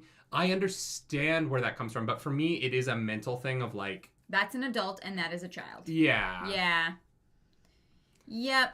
Yeah. No, it's yeah. It's a little, it's weird. Yeah. Because also at that point, it's like, well, why not? If you're American, like, should you just make them 21? Like, I don't know. Well, no, in America, 18 is still the sexual. Sure. Well, actually, no. It depends what state you're in. Because in, I think it's New Jersey, the age of consent is 15, which is very weird to me. Really? Yeah. Well, but there's also consent laws around, like, being a certain age. Are you but talking not... about Romeo and Juliet laws? Is that... I learned those from the Transformers movie. Well, yeah, because if you're 16, it's legal as long as you're within a certain number of 4 years. 4 years. Yeah. Basically, like, they created laws where, like, if you were in high school together, it's legal. Yeah, because when I was 16, I dated a 19-year-old. Yeah. And that was, like, a question mark that we made sure was fine. What? Just think at the point where you have to check. Well, no, but it's like I knew, like, I didn't want to get anyone in trouble for dating a guy, like, so. I was about to straight up name somebody from our past. Yeah, no, don't do that. The sad thing about our mutual past is that I can say Scott, and that means two different people. No, well, the problem was there's actually, like, 3, but one is the gay Scott, so. Yeah, but I mean that there are 2 different Scotts from our past that both did shit. Yeah, no, that is illegal. I know. Anyway. I know. Anyways, it's fine. We are the young Canadians. Did get married. Whatever. What are they gonna do? Sue me? Fair. James, thank you for that super chat. Her being 18 would not make it any better. It's about the abuse of power. The 18 age of consent is a very modern invention. Yeah, we're just saying we would be more comfortable. We would feel better. We would be more comfortable being like, there is a naked person on the ground. Is that person a child or an adult? Like, it just feels differently. And yeah, her being a child is hard to, like, move past. Yeah, I just don't want to read about it. Yeah. I know that 16-year-olds have sex because I had sex when I was 16. I never want to read. It's the reason why I don't watch Euphoria. Is I don't want even. I'm sure the show's great. Sure. I have no interest in watching a show that's a bunch of girls who are underage naked. And, like, fundamentally, we understand that the difference between 17 and 18 is, like, basically nothing. It is an arbitrary line that we as a society draw, but we appreciate that line. Yeah. Yeah. How would you feel if this world's adult age was 16? Would that make it better? Yeah. If you're on a planet where days are longer, I can justify that. That's how I justified all of Game of Thrones in my head. Is I was like, Missene is actually 18 in our world. She's only 9 in Game of Thrones because 2 years in Game of Thrones is 1 year here. I did that math in my head. Yeah. Because I didn't want to think about, like, the weird lesbian scene in the bathtub between Daenerys of a 14-year-old Daenerys and a 9-year-old Missene. Yep. It's weird that's in the book. Weird shit. It's not my favorite. Yeah. Yes, Michael Kioski, I used the calendar loophole. Yeah. But it's just that the book keeps telling me that she's 17 and then being like, and she's naked on the ground. And I'm like, oh God. Yeah. Yeah. Chapter 7. We skipped over.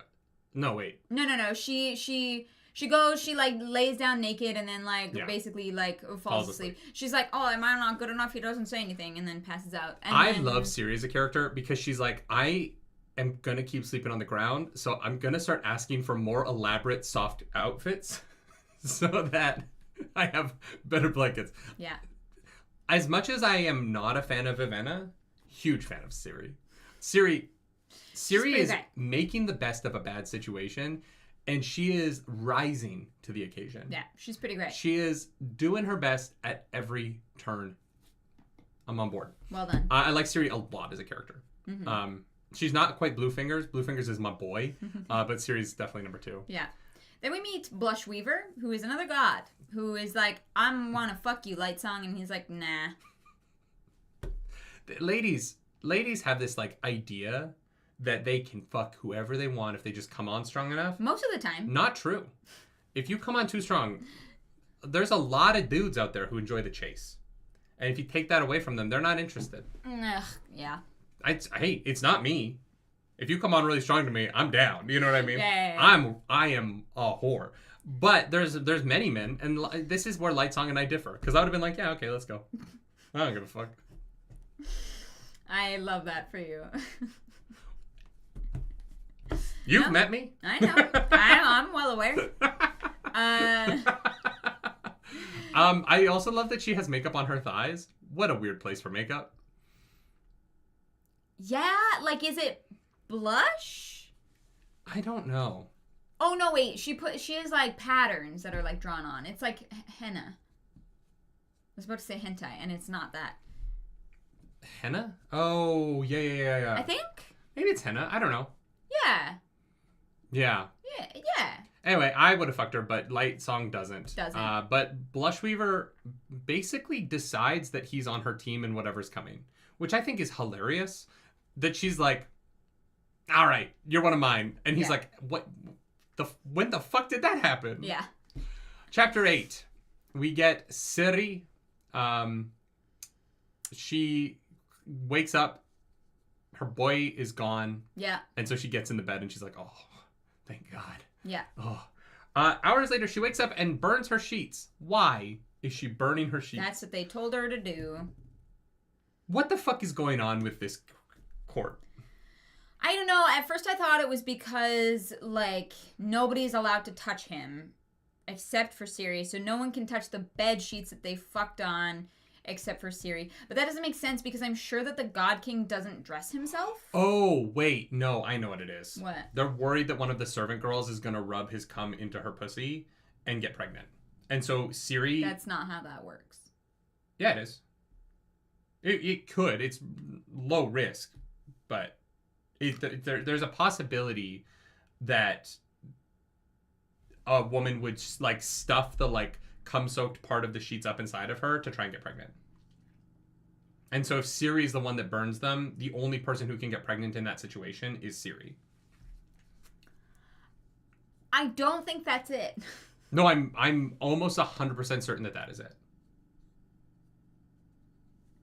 Okay. If you're worried about a servant taking the risk of trying to get pregnant with the God King's kid... Maybe if the God King comes, it, like, releases a breath.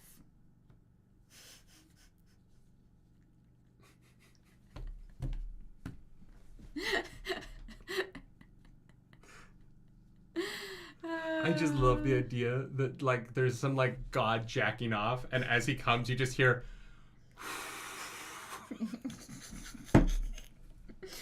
I don't know. I'm just saying. Yeah, it's weird. There's something funky going on there. I think it's definitely more nefarious than that. Tithanis brings up, you missed the most important thing about this chapter. We didn't miss, we just didn't say it. She's been a god for 15 years and she's considered old. Gods have a short lifespan in this world. Yeah, because you would get bored.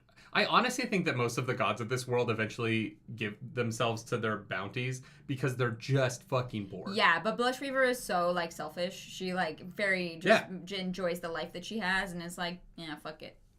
Yeah. Yeah. But I think that, like, I would... If I could get over that first breath, right? Taking that first breath from somebody, which culturally they probably are fine with, right? Because if you're from that culture, you probably don't think too much of it. Maybe, yeah. I couldn't do it because of who I am. But if I'd been raised in that culture and I had a different perspective on taking breath from somebody else and using that, yeah, I think that I would last about 2 years. And then I would be done. Why? I would just be bored. Why? Because I am a productive person, and if you don't steal breath. No, it's only the, like, returned. No, I'm saying if I was a god. If I was one of the gods. Oh, sorry. If you took a breath. I think the maximum amount of time that I could live in the palace being entertained would be maybe 2 years. Yeah. Like, I don't know that I could do it. The pandemic hit, and we were like, immediately we need to do something with our time. Yeah, and like those 6 months that we were in Calgary during the pandemic, and, like, granted we didn't have all the finest foods and whatever, but I would get bored of that. Like, I am a person who likes doing things. I like going out in the world. I like traveling. And they're not allowed to leave. I like I don't really engage other people's art as much as I enjoy creating my own, which is weird because we have a reaction channel where I watch a lot. But but like, I could not.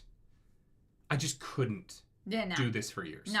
I would get bored. And I think that, like, it's why Light Song makes it 5 years is because he and I are very different. He's not particularly interested in doing stuff, right? Yeah. It's why Blushweaver, who just wants to, like, fuck and be merry, makes it 15. Because this life is sort of good for her lifestyle. Yeah. She's happy being the top dog, you know. And I couldn't do that. I wouldn't. You would lose my interest so fast. Yeah. Unless I would want to be the painter. I would want, like, if I could, like, learn instruments and, like, become, but then I'm just being a fucking bard again, right? Yeah. Yeah. I don't think I could do it. Yeah. Like, genuinely, I'd be like, hey, you know what? I'd have, a good couple years. And then I'd be like, all right, I already died once, so time to get back to it, you know? The only thing that maybe would keep me going is the idea that people are listening to my wisdom and, like, living by what I say, and that I could fuck with people. And I would just, like, be like, I had a dream. I dreamed a dream of time gone by. And just, like, say the most insane shit to see if I could get people to do weird stuff. It's the fucking scene from Joseph and the Amazing Technicolor Dreamcoat. Yes, 1,000%. Oh my god. 1,000%. Sad to say, your dream is not the kind of dream I'd like to get. Just fucking, like, light song is like, the God King has it in for you. Your execution day is set. And this poor, like, person is like, oh my fucking god, like... Titanius brings up a good point. Well, instead of offing myself, I try to escape the court of gods. I would escape immediately. Mm-hmm. I would be out those doors by the end of day 2. That means, though, you have 7 days, or you die. Or you gotta steal a soul from somebody. Worth it. Alright. I'd get back in by like sunup. You know what I mean? But from like sunset. Night. Oh yeah. Okay. Yeah. Chapter. Are we in 8? She wakes up, burns the sheets. She wants to go horse riding. She's not allowed to leave for a week. Siri's stuck for a week, right? Chapter 9. Vivenna gets to Tittyleer with Parlin, and she goes to meet Lemix, but Lemix is dead. No, not yet. Lemix is not at the restaurant. She meets these 2 mercenaries that are like, we're gonna fucking kill you. And she's like, what? And then the chapter ends. And then chapter 10 starts with them being like, ha ha ha, just kidding, we're not gonna fucking kill you. That was a joke. She's like, that's a really weird joke. It's a strange joke. Not great. And they are like, we need to go see Lemix. And they find out that Lemix is ill. And Lemix dies. But not before giving Vivenna all of his breath. One thing I find interesting about the breath is the idea that you can't steal it, but you can't refuse it. Oh, the breath. Yeah, because Lemix just forces it on her, even though she does not want it. Yep. And... yeah. Weird, right? So then it says mercenary humor. You don't get it, nerdy. You're not a mercenary. Here's the thing about humor. If you are meeting a person for the first time, mm-hmm. and you do not know what kind of guards she might have with her, and you make that joke, and you die, it's your fault. Because if Parlin had like been at the next table and had like swung a sword around and killed Dent immediately, yeah, it's your fault. Yeah. It's fine humor. It's a good joke. Brandon Sanderson does like to end chapters and then immediately start the next chapter with a just kidding. Well, he does it in Elantris too. You know what was funny is that weren't we listening to the audiobook for this? I was. Why did I think... Oh, we were in the car, yeah. We were in the car. On the way to the we were in the car. Store. And I had already read it. But literally, the point that we left off at was the end of this of the chapter of like, we're here to kill you. And then we like turn off to go in and you're like, holy shit. And I was like, why do you always stop at the like, just kidding, like moments? Mm-hmm. Like, our book club has chopped up books so that it's like, obviously with like Lesta Bornis, and things like that. I was like, Lesty B. I was like, this is a pattern, and it was totally accidental that's just where we stopped to go into the store. But I was like, oh my god. Yeah. Mercenary humor. It's not great. I'm not gonna lie. Look, I like a dark joke, Look, that one. They think they are hilarious. Some of their jokes are bangers. Some of their jokes are bangers. Oh no, I'm not saying it's not ever funny. Yeah. But they are hitting a little bit more than they're not hitting as much as they're missing for me personally. Oh, okay. And I think that they need to tighten up. They need to work on their act. I think that if you're gonna tell a lot of jokes, you gotta understand that you're gonna wear through your audience, and you're gonna become less funny over time. It's about the right joke at the right time, not just telling as many jokes as you can, hoping some hit. Yeah, but this takes place over like days, weeks. Yeah. Like it, at least. It's literally a day.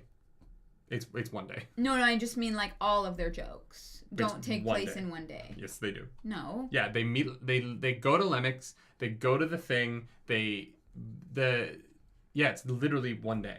No. Yeah, they roll over to Lemix's house in one day. His house, but then they go to their next house. Like there's like, That's the next day. I thought there were several days that had passed. I think they're only together for like 48 hours.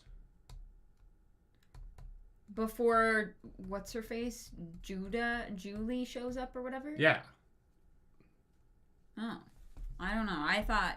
I don't know. Because they went to the, like, court to see...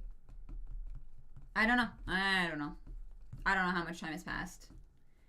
My only sense for timing is that it's been at least a week because Siri, like, wasn't allowed to go out. Yeah, but it's already been 5 days when... No, yeah, it's been 2 days. Because it's 5 days. Siri's already been in the castle for 5 days when Vivenna gets there. They go to Lemix. Wait, really? Yeah. I thought she, like, left right away. I think that she had to travel differently, though, so she wasn't able to get there as quickly because she was being sneaky. Maybe. Yeah, and so it's been 5 days, and so... Yeah, so it's been about 48 hours... by the end of the reading since Vivenna got to Hallandren. Since Vivenna did? Yeah. And it's been a week. Okay. Because the night that we left off with Siri of her finding out that the king has no tongue was the night that she was announced. What? No. Yeah. No. No, the night that, like... that she was announced, and then she started going into the bed to fake the orgasms. Which happened for at least several days, if not like another week. Oh, that's right. No, you're right. I'm missing days here. Yeah. Timeline, question mark. I don't think it matters that much, but yeah. I don't know. I have no idea. All right. So, no, but you're right. Because she fakes orgasms for like a few days before Bluefingers is like, no, don't fuck him. Yeah. Like at least a few days. Yeah. Yeah. So yeah, Lemix dies, passes off his breath. Vivenna's very upset about it, and she's like, "Well, I'll just sell it off one by one." And they're like, "You can't. It's an all or nothing thing," which is where the economics of breath get very interesting. Because having a lot of breath doesn't necessarily mean that you have money. Getting a lot of breath means that you have money. Means that you spent a lot of money. But having breath is not a financially helpful thing unless you're willing to become a drab, which feels because you would have to give it all away at once. Yeah, and this is where the magic system gets so fascinating, right? Because most of the heightenings aren't that helpful, right? Like, knowing perfect shades of color, unless you're a graphic designer in Photoshop, isn't actually a beneficial skill. I mean, that's basically what the palace is, right? Is like a graphic design of shades of colors. Sure. And like maybe if you're building palaces constantly, you are financially successful at that. But how many jobs but you're probably also more valuable as like a tailor if you have the first height. No, is that the second heightening? No, second is perfect pitch, right? I think you would need the third heightening. Perfect pitch, not that valuable. It'd be nice to have. Sure, but like a lot of the best singers in the world do not have perfect pitch. It's not a necessity. Yeah. In fact, all it does is make listening to music harder. Yeah. And I would argue a lot of people with perfect pitch can't make music. I know a lot of musical theater writers who have perfect pitch who have never written a good piece of music in their life. Sorry, Yeah, no. I'll never name you because I don't want you to know what I think of your shit. And thank you for the jobs when you've hired me in the past. But yeah, no, perfect pitch isn't that like useful. Fabu, thank you for the super chat. I love how I come in on the night she started to fake the orgasms, and people will pay a lot. Oh, for good breath play. Yeah, no, this book is kind of horny, kind of. Fabu, you definitely should watch the chapter reaction. Although if you don't have the book, you have absolutely no idea what's gonna go on, so it doesn't matter. But thanks for the super chat. You can store all but one breath in an awakened object and then give away the last breath. The mercenaries say this in the same chapter. Wait, what does that even mean? So you can sell breaths individually. Wait, they say that in that chapter? How the fuck did I miss that? No, they don't say that. That's not a thing. Give away the last breath. So you could sell breaths individually by moving them into a... No, but then how would you become... But then you would just become a drab. Can you only temporarily, because then you would take your breaths back from the item that you awakened. But we don't know that being a drab is reversible. There is nothing in the book that says that is even a possibility. Oh, that's incorrect. They absolutely do not say that. Okay. Yeah, no. I was like, wait, no. How the fuck? That seems like really big information for me to just completely have somehow missed. Okay, they don't say that. No. That seems like such a weird loophole that it would make like the whole thing. Yeah, no, that would be just. That would make the whole that would make the whole like not being able to sell them individually pointless if there was a way to do it that's so easy. Well, yeah, because Vivenna is like, I want to give these back to like their families, which like I don't know how the fuck you would figure out that, and the mercenaries are like, no. I mean, you could just go around saving drabs, right? Saving. No, but you can't. You can't give away. No, I'm saying that if you could, she doesn't need to find the exact families those souls came from. Sure. Just giving them to any drab would be better in her eyes, right? Yeah. Interesting. Anyway, so now she has a shit ton of breath, and the mercenaries convince her to keep it because it allows her to get into places she would not previously have gotten into, and kind of makes her insane plan somewhat maybe possible. Whereas before it was definitely 100% impossibility that was just a bad idea from the beginning. Chapter 11, Siri's like, please let me go.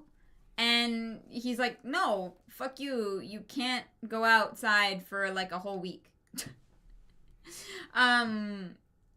So she's like, all right, I guess I'm gonna make the most of my time here. She's like, okay, what do I do then? And he's like, I don't know. Fucked. Do whatever you Literally. want.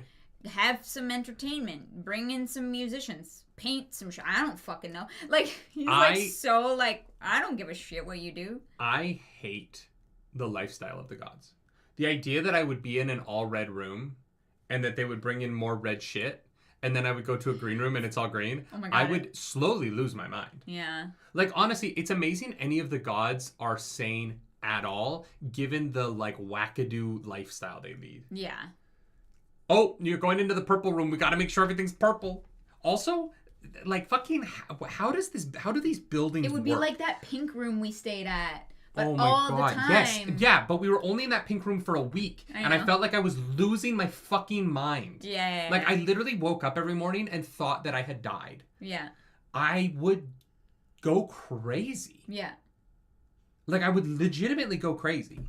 Yeah. That place also didn't really have any, like, windows, so that didn't, like, help with it. But neither does this. She can't see the sun.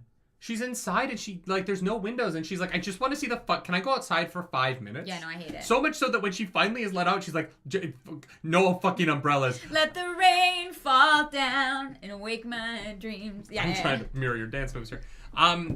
Yeah, like, going to the bathroom wouldn't be fun. Oh, they're probably chamber pots, right? Do they have color-coded chamber pots for each room?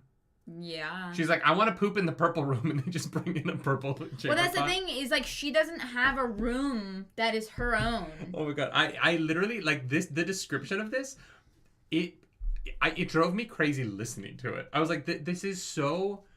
And look, I'm a very practical person. I like for everything in my life to have a purpose. I'm not I have some decorative stuff that's a little bit frivolous, but for the most part, I'm a very... I like nerdy t-shirts because they still have a function, right? Yeah. The frivolousness of this lifestyle drives me crazy. Well, because it just means you have, like, a bed in every color, you've got a chair in every color, you have a table and a tablecloth in every color. Because that's the thing is, like, and here's the thing that drives me crazy. It's like, okay, you don't have a room. Okay, well, I want to go to bed and take a nap here. Anyone could walk in? Yeah, nightmare. Well, no, your Actually servants nightmare. would keep them out. Hopefully. You're asleep. You don't drives know. me crazy. I don't like wasteful things, you know? Like we moved to a city in Toronto for a bit that didn't do composting. And I was like, what do you mean we don't compost here? Yeah, like that's insane. That's so wasteful. Oh, you know what it is? What? I'm too autistic for this. Yeah. Because if I woke up as a returned and I was in this palace, right? And they're like, all right, I would arbitrarily decide what rooms were for which activities. Yeah. Like I would be like, do not take the desk out of this room. I will not use a desk in any other room. This is the desk room now. And I would be very clear with everybody. I would be like, this is the bedroom. Yeah. This is the bathroom. I do not want to bathe and then go and sleep in the room that I bathed in. That is weird to me and my little autistic brain. Okay? This is the workout room. We don't do anything in the blue room except work out. Do not bring a fucking bed into the place where I get sweaty. Yeah, well... I would arbitrarily... Well... Oh, but, and this is something that I want one day, if we ever are rich. I want to have a sex bedroom and a non-sex bedroom. Yeah, because you just, like, you want your sheets clean for when you're sleeping and stuff. I shower before I go to bed after sex anyway. Yeah. I've never once in my life... And also, like, different, like... I have twice in my life fallen asleep after having sex without showering. Twice. In my entire life. And I remember them, which is... God, it's crazy that I wasn't diagnosed until I was, 19. Yeah. I don't need to have my sex bed and my sleep bed be the same bed. No, especially if you prefer different, like, firmness. Yes, because I hate having sex on a soft mattress. Right? Like, that's rough. You want a firmer mattress. Yeah. This is why I love when we go to a hotel that has 2 beds. Because we have a sex bed and we have a non-sex bed. Yeah, those 2 queen beds. It's the best thing about hotel living is being able to separate your sex and your sleep into 2 separate locations. Yeah, it's great. One day, we'll buy a big old house in LA. I feel like I revealed too much about myself on here. Please. Anyway, but yeah, that would be the best part about being a returned is being able to have a sex room and a non-sex bedroom. Oh. The best that thing. sounds great. Yeah, the best thing about being a return. Look, I'm not a big fan of 50 Shades of Grey, but the idea of having a sex room, Christian Grey he's right. Big brain. He's right. Yeah. He's wrong about how he uses it. And in the movies, every time he's like, I'm going to fuck you. And then they have the softest, slowest sex you've ever watched in your life. Crazy. Yeah, haven't seen it or read it. So oh my God. If you want to it. watch people say they're going to have the steamiest, hardest, roughest sex of their life and then watch them very slowly make love in the most bland way you've ever watched, it is truly something. All right. Yeah. Yeah. So then Siri gets frustrated and she shouts at the God King. She's like, fuck you. I mean, no. She says, get on with it. She says, fuck me. And instead of staying like prostrated, she just stares at him all night.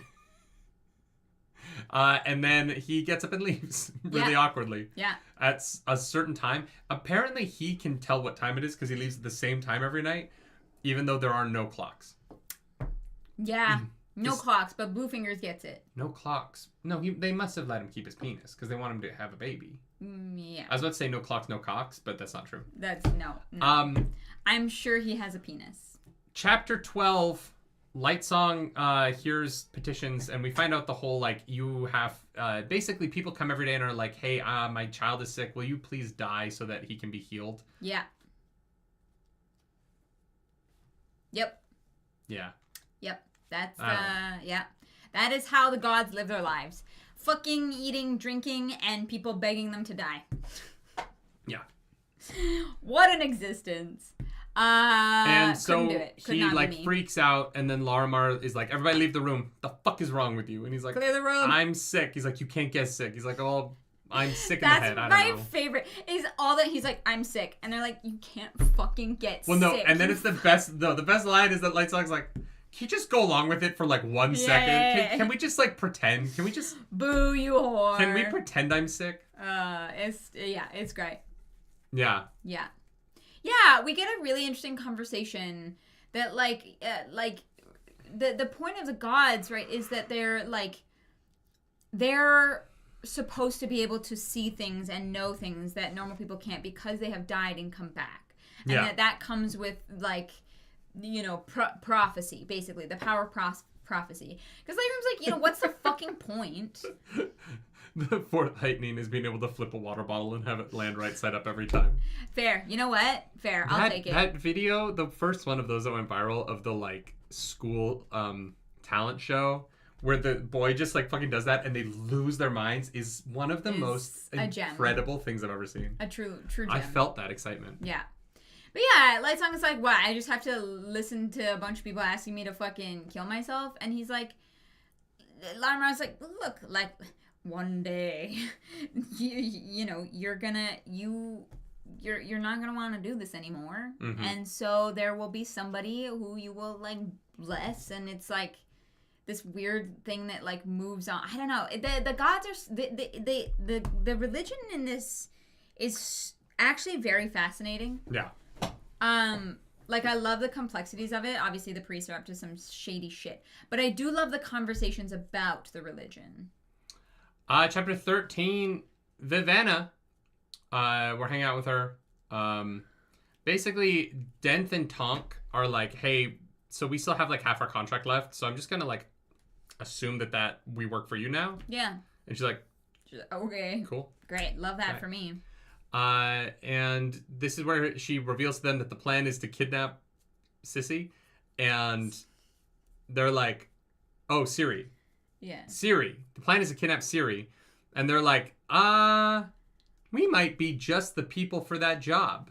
Hey. Because this is a novel. And we are mercenaries. And we know people. We know people. And so she's going to go to the Court of Gods presentation because she has enough breath to get in. She can get in there. And they're going to search the house for anything potentially useful. Yeah, this is a culture that... this is another example of it not being very authoritarian in a way that I would expect. In that, if someone were to show up with that much breath all of a sudden, it would stand out. And here they're like, nah, oh, you're so magical. Come on in. We don't know who you are. But like, come to the one time where our God King is available and public. Yep. Like, honestly, I'm amazed Vasher hasn't killed the God King already. It seems like it would be very easy. Do you think that's his goal, is to kill the God King? Yeah, okay, maybe not. That's fair. I don't know. I genuinely don't know what Vasher is up to. Just the like structure of this culture's police force and like it just seems very lackadaisical. It feels like you can get away with anything here. Like, thievery seems very easy. Mercenary culture, I think that I'm really curious how Hallandren functions, because it doesn't make sense to me as a society right now. It seems very porous. It seems crime-ridden.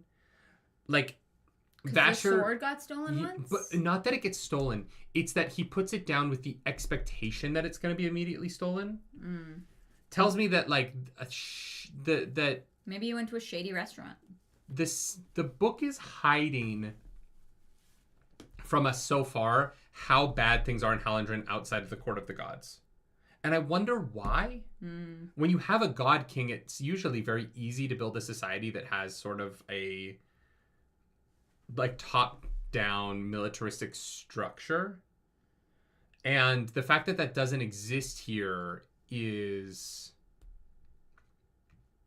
Yeah, like Vivenna's ability to move around as easily as she has been, considering how much death has been left in her wake, is fascinating. And it just kind of speaks to kind of a like porous culture that I'm just curious what's going on. I mean, it's one guy died, but yeah. Yeah, it is interesting. Yeah. He only killed the one. Yeah, that's or Lemix died. Yeah. But like, but just the And fact people that knew he was sick. they destroyed the house and nobody came to ask about it. Well, is no, very there odd. was a whole plan for that. Remember? What do you mean a plan for that? So the thing that they did was they ransacked the house. Then they let it be known in the underground that Lemix was dead, so that burglars would come that night to burgle the place. And then the next morning, that the police would be like, "Oh, this was a burglary." Burglary. 100%. They destroyed the front door in the middle of the day, so much so that Vivenna was able to walk up and be like, "Yo, what the fuck happened to the front door?" Which, to me, in a culture where there is a active police force and there is a like culture of people paying attention, that you wouldn't get away with waiting until nightfall for the burglary to happen. Yeah. No one's a snitch, so you don't call the cops because a fucking zombie might show up. Right, and so it's more about the fact that they're able to ransack a house in a wealthy neighborhood in the middle of a day and know that the police won't show up until tomorrow. Yeah, right? No, it is interesting. If this was Mistborn, the Inquisitors would have been there. Yeah, within a couple of hours. like they don't seem to have patrols or like city guard that walks through the streets. Like it does seem like very. We've not heard of any guard. Yeah. At Well, all. No, the guards in the very first prologue who were at in the jail. World. Yeah. But yeah, they're having Vivenna. There's no moment of Vivenna having to pass through a guarded anything. Except to get to the meeting, but they just look at her and they see the breath and they're like. But even those are just guard. But they're not like armed. Mm-hmm. Even the guards at the City of the Gods aren't armed. Because who would dare? It's in it. It's like they're not armed because who would dare? And so it's just sort of a weird. Ruby Mineshaft actually makes a great point. Theft might not actually be that rampant, but Nightblood is like tempts people. So someone around who's like not pure of heart or whatever, if Nightblood is too close, they get tempted and they take it. I think that on its own I would agree with, but with the fact that their literal plan is to just entice people to burgle the place that night. Sure. The fact that they can put out the word and be like, "Hey guys, this house, burgle it tonight," and that happens, tells me that there is a lot more theft going on than that, right? Yeah. There is too much evidence of it, and not enough evidence of a police presence for me to not. No. Yeah, there's not really mentions of like patrols and stuff like that. Like it does seem like pretty lax, and I wonder if there is a reason for it. Yeah, I'm curious. I just don't really understand how Hallandren functions, to be honest. Yeah. I just don't. It seems like a weird. It almost seems hollow as a city, and I'm excited to fill in the pieces of it to make it make a little bit more sense. Because Luthadel made so much sense, right? Like even like Elantris, the economy of Elantris made so much sense. And so I'm just surprised because it's Brandon Sanderson. I'm looking for those things. And also because it's so lethargic and because we're spending so much time filling in the world, I'm surprised that Hallandren as a like nation doesn't make sense to me yet. Because I feel like we've spent a lot of time describing stuff and I don't really get it. Like I don't really get what the economy of this place is. I don't really get the... Dyes. But that doesn't work because you can't export them because people don't buy dyes in this world. And also, what is a dye field? Like even that doesn't really make sense. What do you mean? Dyes come from like organic material. Wild variety of things, though. Yeah. Like what is a dye field? I'm assuming it's just like a farm that has a variety of crops. Sure, and I guess like some of those are insect farms, but those would be wildly different things, right? Because you're not getting red from a crop. Unless dyes come from a different place, but I don't actually know. Yeah. I don't know. It's just interesting. I don't.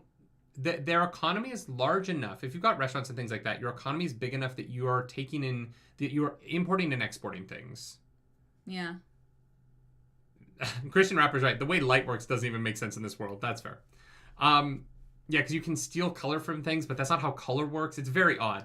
The whole idea of color. No, you can change the colors of things because you change the physical like component that reflects back at you. Like, we can dye things. Yes. So the fact that you can take color out of things totally makes sense. But where is when is the color coming out of them? Is it coming? Is it the energy of pigment in the object Or are they using the magic of the radiation in the air that our are they eyes using see? the light? Yes. And not the Are they stealing are they stealing the color out of the light, or are they stealing the pigment out of the object? I think it's got to be the pigment from the object. But then every pigment is going to be different. So how does the magic system go across all pigments? Pigments are made up of there's so many different things that make up pigment, right? Yeah, sure. So in order for it to be uniform, it feels like it should be light, not pigment. I don't know. I don't know. Siri plays dress up. Yeah. Chapter 14. No, she's presented. It's beautiful. And then everyone's like starts bowing, and she's looking around. She can't find the guy, and then she turns around and boom, he's right there behind her. Oh, is that this? I don't know where we are. No, I think she's getting ready. We're over 2 hours. We're over 2 hours into this fucking thing. I'm lost. This chunk, literally, she plays dress up. She tries on all the outfits. That's right. She's like, wait, can I try them all on? And they're like, yeah. And she's like, great. Yeah. And then she's like, oh, my sister would hate me for being so frivolous. Yeah. Chapter 14, it's raining, and Lightsong is like, oh my god, I hate the rain. The first time she sees him, we didn't even talk about the fact that her hair was ratty, and so she like just cut it off, and then she went, and she grew it back out. I know. See, that would be so fucking useful. That's and what I then mean. just watching her just like coming out of her head. That would weird me out. Yeah, that would be weird. I'm glad the God King, maybe that's why, maybe the God King was watching like from behind a wall, and he couldn't fuck her that night because he was like, what the fuck? He got weirded out by her scalp growing hair. If I was about to go have sex with a woman and she suddenly went and her hair grew, I would be soft. I would be softer than soft. I would be like the Marshmallow Man soft. It would be pillowy down there. All right. Yeah. Siri could lay her head on it and she'd be like, this is softer than the floor I've slept on for the last week. I think anything is softer than the stone floor. Except for me when I'm hard. It's raining and Lightsong. It's raining, man. Doesn't like the rain. Hallelujah. He's like, it's raining. What if I just want it? Well, I'm a god. I should be able to control the weather. And what's his face is like, that's not fucking how that works. And he's like, I'm gonna poll all the gods and find out whose fault this is. It's very funny. Yeah. We're gonna do a poll to see who wants it to rain and who doesn't want it to rain. And when it turns out that most of us don't want it to rain, your religion fucked. So then she gets in, so Siri gets into her thing. She's like, let it rain on me. Yeah. She's like, I haven't managed to get wet all week, so it'll be nice. Wow. Boom. Oh, God, this is his horniest book. Yeah, 100%. Vivenna is there. Yeah. She uses her breath to get in. And then some creepy guy with a sword and tattered rags is staring at her, and she gets the fuck out. That's next chapter. Oh, this chapter, she sees Siri come out, and she's like, Siri, they're abusing her. Look at how... They made her a slut! She's dressed like a whore! I can see her titties! Oh my god, they put her on OnlyFans! Her skirt doesn't come to her knees! Yeah, I thought that was great. It was very funny. God. Yeah. Honestly, that dress sounds sick. The high-low skirt, I'm into it. Yeah, I'm into it. That's a style choice, and I'm here for it. Also, love when the cleavage be cleavaging. You know what I mean? Yeah. Big fan of the cleave. Big fan of the yes. Siri Just comes boobs. out, and yes, so light starts to get fucking weird. Yeah. As it fractals out into prisms of color. Actually, maybe that does imply that it is the light, not the prism, the pigment. Maybe. Because of the way that it reacts to him. It separates the light. But if for instance, if like my dress part of it turned gray, does that mean you're controlling the light that only hits a certain part? Like light is everywhere. Yes.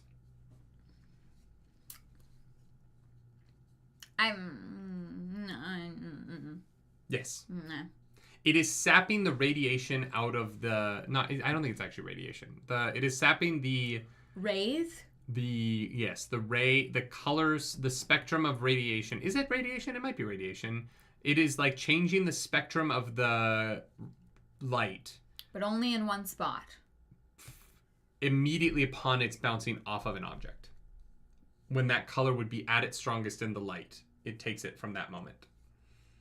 So it's like it's like midichlorians in a thin sheen across everything.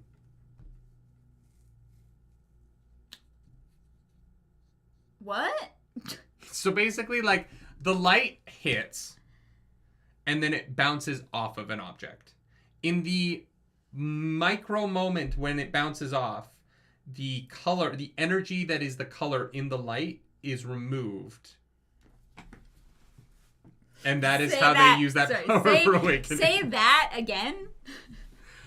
Fabumu says light is both and is not radiation according to physics. Well, I love that for us. I do. I really do. Hey, I don't know if they know, but we're really stupid.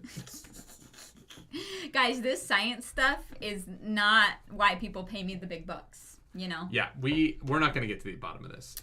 Sometimes it's better just to not think about it. Yeah. Have you seen our show, Christian Rapper? Do you know who we are? We are not the people who do that. Hi, I'm Clarus. Yeah, no, I this is too big brain for me. Nerdy doing theoretical physics as in his theory of how physics work. I hate all of this. Here's the problem. Here's the actual problem with this. If you are removing it's fantasy. If you are removing the color, everything would be black, not white. But it's not white, it's gray. Right, but that's white. What? You can't. Gray is in between black and white. No, it is not. What do you mean? They say black is a color in this book. Right, but white, in order to have any amount of gray, there is color in the light. So what is the absence of color then? Black. But it's not. They say black is a color. But black isn't a color. Black is the absence of color in light. This is one of the problems. problems. But there are different shades of black. Right. So it's maybe when you're adding color into black. What? Okay, so basically the way that black is the absence of light, not the absence, but color is light. But light is color. No. This is the problem: is that light is all of the colors in a spectrum but at the same time. Oh, that was about to come out very wrong. No, say it. I literally can't. I will get canceled. Say it. No, I can't. Say it. Come on. Can't. Say it. Say it. I was about to say. No, don't say it. Okay. Not okay. How else do I say this? Not all of the colors of black are created equally. Then, because there's different black. Right. Yes, but that's because you've added color. Because light is color.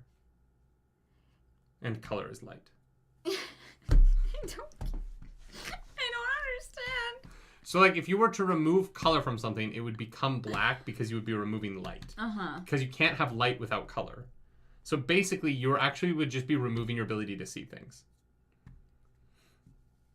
So color in this world cannot function the way that it does in our world, because if you removed color from something, it would become black.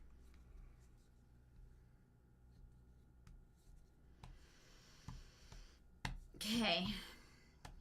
So the book doesn't work. Yes. In our world. Yes. Okay. Yes. God damn it. I really wish I didn't know what color was. What? What?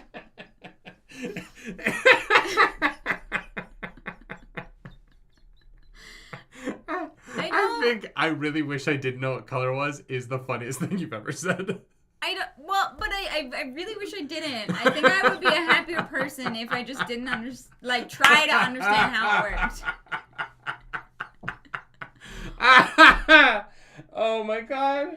Like, I really wish I didn't understand how colors work. It's so funny. But I wish that I looked at a thing and I was like, this is blue, not somehow the light makes this blue, but the thing isn't actually blue. It's anything except blue, and then the wavy bounces are different. Blue. Yeah, fuck that. Yeah, color is what is reflected.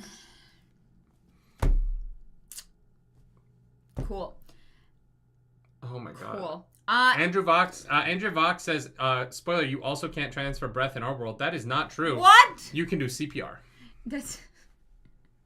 Yeah, you can. Sure. Lars needs to read The Giver. The Giver is not a scientifically accurate book. I want to be really clear. I don't know what it is. You've never read The Giver? No, I've read The Giving Tree. It's only funny because of how not similar those two things are. Oh, okay. You didn't have to read that in school? I thought everyone our age did. The Giver? No. Oh my god, yeah. I had to read that in 2 different classes. No, I was I like, read I read that this fucking book. I read Lord of the Flies 3 times. That's so... You had a terrible education. If, Which explains a lot now, but... Yeah. We can all see it. No, I'm serious. I studied it in grade 10 and then in grade 12 and then in college because I did the show Lord of the Flies. Oh my god. The Giver's pretty good. Okay. It's a pretty good book. I like it a lot. All right. Where are we? Okay, God King shows up. Yeah, starts refracting. He is younger and hotter than Siri expected. She's kind of like, oh, we should fuck. God damn. Yeah. All right, boy. The gods are all hot. His light is weird. We cut over to Blushweaver and Lightsong. Blushweaver gets down on her knees immediately because that's her whole thing. And then Lightsong does it begrudgingly. He's like, I don't need to fucking piss him off. Yeah. We cut back to Siri, who is like, hey, Bluefingers, what the fuck is up with all of the magic? And he's like, it's fucking magic. I don't know. It's fucking magic. Also, things are not what they appear to be. Yeah, this is where we start to get into the weird, like, the world is dangerous.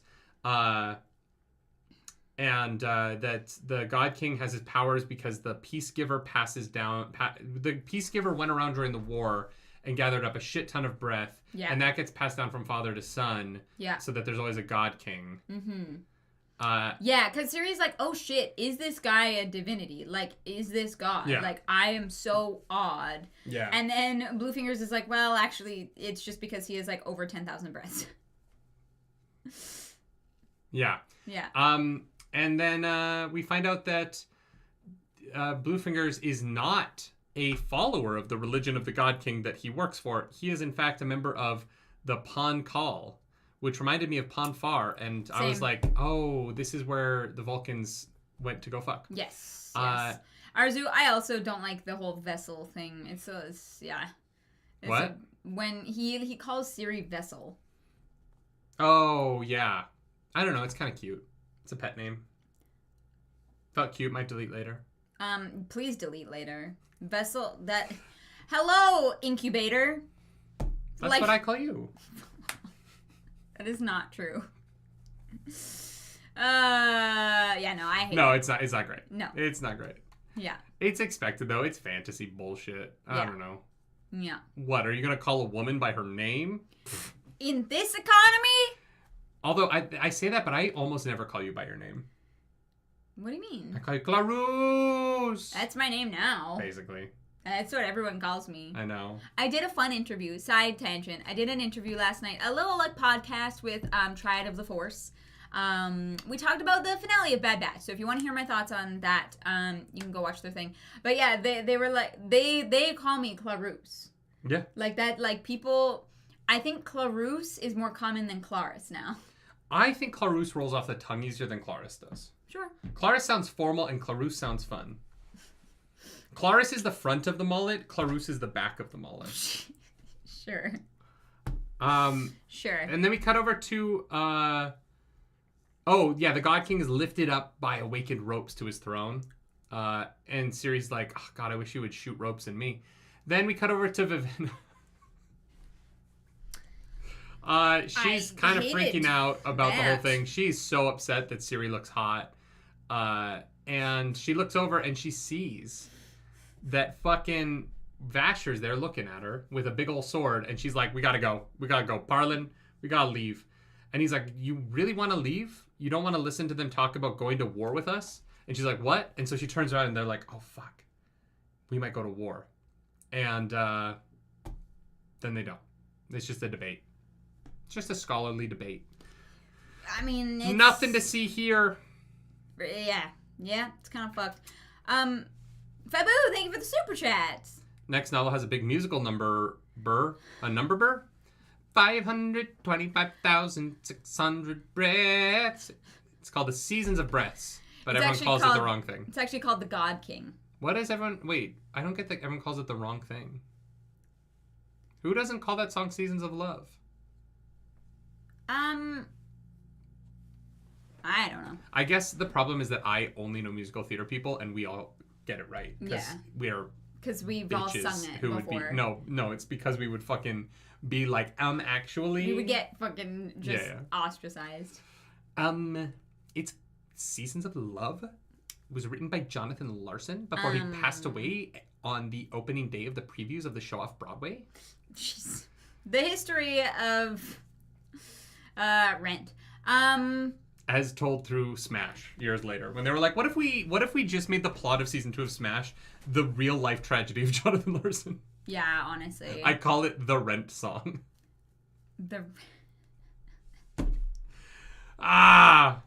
See, because the Rent song is the song Rent. We're not gonna pay last year's rent. If you're that far behind, your credit sucks. Yeah, that's rough. Buddy. But they're all gonna die of AIDS, so it doesn't really matter. Chapter 16. Who needs credit when you have AIDS in the 90s? Yeah. Yeah. Wow. Anyways, moving on from that. I feel like you can only make that joke because you're queer. That is awful. Oh, yeah, 100%. Oh, my God. All right. Where were we? I don't know. Siri's like, hey, what are they arguing about? What's going on here? This book club has taken so long. We have like 6 more chapters and we're already at the 2.5 hour mark. Yep. Oopsie. Trelides is basically like, oh, well, they want to like decide whether or not they're going to war with you. Yeah. With your people. And she's like, what the fuck? We're not doing anything. Blushweaver, who has said that Lightbringer is on her side, has Light Song. Fucking hell. Why can I not get this guy's fucking name right? In Hana, her priest is arguing for war, and Nanrova, Stillmark's high priest, is arguing against war. So Blushweaver is like, A, Lightbringer, A, you're on my side. B, we are the pro-war team. Pro-war. And I don't get the sense that Light Song... I know, you almost did pro-war. I know, I just said Lightbringer again 2 seconds ago. Yeah. I don't get the sense that this is going to go the way Blushweaver thinks. No. He's not going to fuck you, and he's not going to fuck up a country with you. No. That would be boring if he was like, yeah, to war. It doesn't matter how good your titties are. He's not like me. He doesn't do things for titties. Apparently not. But I do. So sad. This is when Siri finds out that the priests are listening to her and the God King. Because Trelides is like, hey, you should fuck the king. And she's like, well, I have been. And he's like, really? Really? Michael Kioski says, I like the part of book club where Nerdy and Clarus argue for 15 minutes and then sum up the current chapter in 5 words. Michael, you have been here since the beginning. Siri plays dress up. What did you think? That's 4 words. What did you think was going to happen? Did you think 3 years in we were going to change? No. The show has been consistent and you have been a member the whole time. I don't want to hear shit from you. This is what we do. Yep. Also, some chapters are more interesting than others. You did say you like that part. That is fair. I'm being mean. I'm trying to antagonize chat today. Apparently. Nerdy chose violence. I did. Today. Yeah. It's because this book got me so horny. It didn't. Really didn't. Good to know. Lightsong has a lifeless army. This is important. Blushweaver, the reason Blushweaver wants him is because he is one of the 3 lifeless armies under his command. Yeah, because they can only be controlled with, like, code words. Yes. And Lightsong is one of the people who, like, can... Was entrusted with the code words. Yes. Yeah. Yes. Yeah. And so Lightsong goes to go talk to, Siri. Yeah. It's like, all right, let's meet this lady who Blushweaver thinks is a spy. And they have a conversation in which Lightsong walks away being like, oh my god, this poor girl has no fucking clue what's going on here. Yeah, and he's not wrong. He's not wrong. Granted, I think he also doesn't have a fucking clue. I think that's all the by gods choice, are in the dark. Though. That's by choice. No, I don't think any of the gods could choose to know. I think that all of them are being kept in the dark by the priests. Yeah, like whatever's going on, it's rough. We go back to Lemix's house with Vivenna in chapter 17. And we get a The house is all broken up, and it turns out... turned out everything. I really like that they broke the door down to see if there's stuff inside of it. That's clever. I think it's a terrible hiding place, but because it's such a terrible hiding place, it's a great hiding place. Fair. Yeah, fair. I get it. Turns out that Lemix is still kind of a traitor, embezzler, but also was given money to buy breaths and also, like, get other shit done. So, like, Lemix was, they think he was, like, kind of still, like, maybe stealing, like, a little bit and being a little bit selfish, but not as selfish as they thought. Yeah, also her dad embracing him the money to take the breaths to get into the court to listen to the speeches. Yeah, and this is where... her dad sucks. We already know this. Like, this is why I don't like monarchies. Yeah. Yeah. Down with the monarchy, you know? Yeah. Yeah. Yeah, I mean, that's pretty much it. I love that this show has just become King Charles slander. It's fine. He may not last long. God, the Irish would love that. Lizzie's in a box, Lizzie's in a box. So Vivenna is like, wow, these mercenaries seem actually pretty cool because they didn't just take the money and run, so we're gonna roll with that. Mm-hmm. Chapter 18 is Siri's like, oh, okay, so this priest are spying on me? If you want to watch me reenact Siri bouncing up and down on the bed, making orgasm noises, Go join watch the reaction. Either, most of you guys Blue's already made you members. Go watch the reaction. Blue and Arzu are like, no gray in this chat. This is Hallandren. This chapter is so funny. Yeah, it's great. It is so funny. It's really, the first half. The light song stuff is really interesting. Yeah. It's split up into, like, funny and interesting in a fun way. Yeah. But, oh my God. Her being like, I don't actually know how sex works, so I hope that this is good, is hilarious. Yeah, she's like, this is about to be very embarrassing. Do you think that Vivenna's training would have prepared her to make better sex noises than Siri? Probably not, like, the noises, but at least she would, like, understand. Like, I don't know if Siri knows how... Arzu, thank you for gifting 5 memberships so that people can watch me bounce. I mostly went to mods. Thank you so much. No, it was just fabulous. Oh, it's just that our stream elements is losing blue, its... yeah. Arzu, thank you so much. Hell yeah. Let's fucking go. Yeah. Wild. Amazing. Yeah, it's a great chapter reaction. Very fun. Basically, Bluefingers tells her they're not looking, they're listening. So she has to Harry Met Sally it and, she fake sound orgasms. Oh my God. And that's, yeah. I love that Bluefingers is like... Yeah. I love it. Oh my God, I cracked the code. Linus Victor, thank you for 5 gifted members. Linus, let's fucking go. So much green in this chat. I think Vivenna got vocal coaches for faking them. Oh, maybe. Yeah. I need to do my vocal warm-ups before I do my We're gonna get taken down. We're gonna have to Is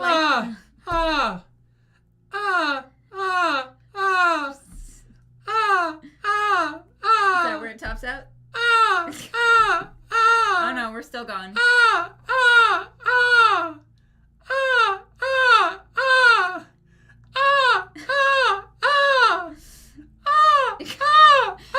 podcast listeners must be loving this.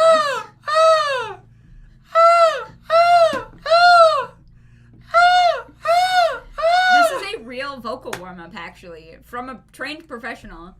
Wow, I feel so warm now. Gorgeous, thank you for 5 gifted memberships as well. By the sand. I'm trying to thank Gordon. Taste the morning out there like ordinary men who freely walk about there. Just one taste and then I swear I'd be content with my share. My dog freaked out. I thought you were going to keep going. All right. Gordon Chet, thank you so much for 5 gifted memberships. And Sir Jim, welcome to the Nerd Table. No more gray in this chat. Everyone's going to be a membership. You get a membership. You get a narg. You a Nerd Table. All right. We cut over to Lightsong. He's having a bad day. And Larmar is like, look. He's depresso espresso. Look. Here's the fucking deal, dude. You say that you don't want to get involved, and so you don't take actions. And here's the truth. Not making a choice is making a choice. Yeah. Get your shit together. Fuck you. Participate. And Lightsong is like, oh my god, you're right. I'm in a novel. I should be more interesting than I have been. Let me start doing I'm things. in a novel. Oh my god, Judah. That's what this chapter felt like. Judah, thank you so much for that super chat. I listened to the graphic audio. When it got to Siri's performance, I was listening to it on my speaker and I had to quickly mute. Wait, there's a graphic audio of this moment? We have to react to it. It'd be like my, Gen V audition tape. Oh my god, we should release that audition tape. I don't think I have it. I don't really keep those. Oh, that would have been such a funny thing to release. No, I don't want to get in trouble for that. Well, no, privately. We have places that aren't public. Sure. There's a website where that could have gone. Oh my god. Graphic audio reaction went. I don't know. I don't know about that. I don't know if we can release that. Our YouTube gets taken down for listening to porn. We can put it on Patreon. Maybe. Well, we'll think about it. Siri has a Scottish accent in the graphic audio. If you could change your fate, would you? Oh, God King! Oh, God King! Shoot your ropes inside me! Oh my god. Oh, your cock is so big! Oh, it's like being rammed with a cudgel. That's enough. I've been split from tween to twain. That's enough of that. Oh! I'm making a mess.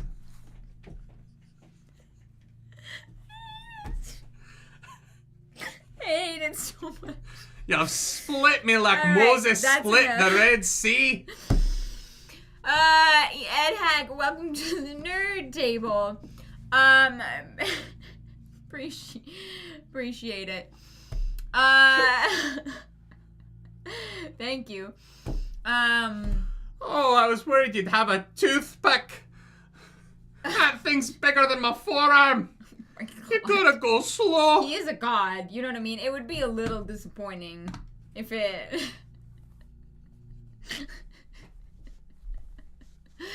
Oh, wow. Oh, man. Anyways. Oh, the last time I fucked a man this hairy, it was a man turned into a bear. Alright. 'Cause I'm brave. Jesus Christ. Also about a child. The bear in that movie's her mom, right?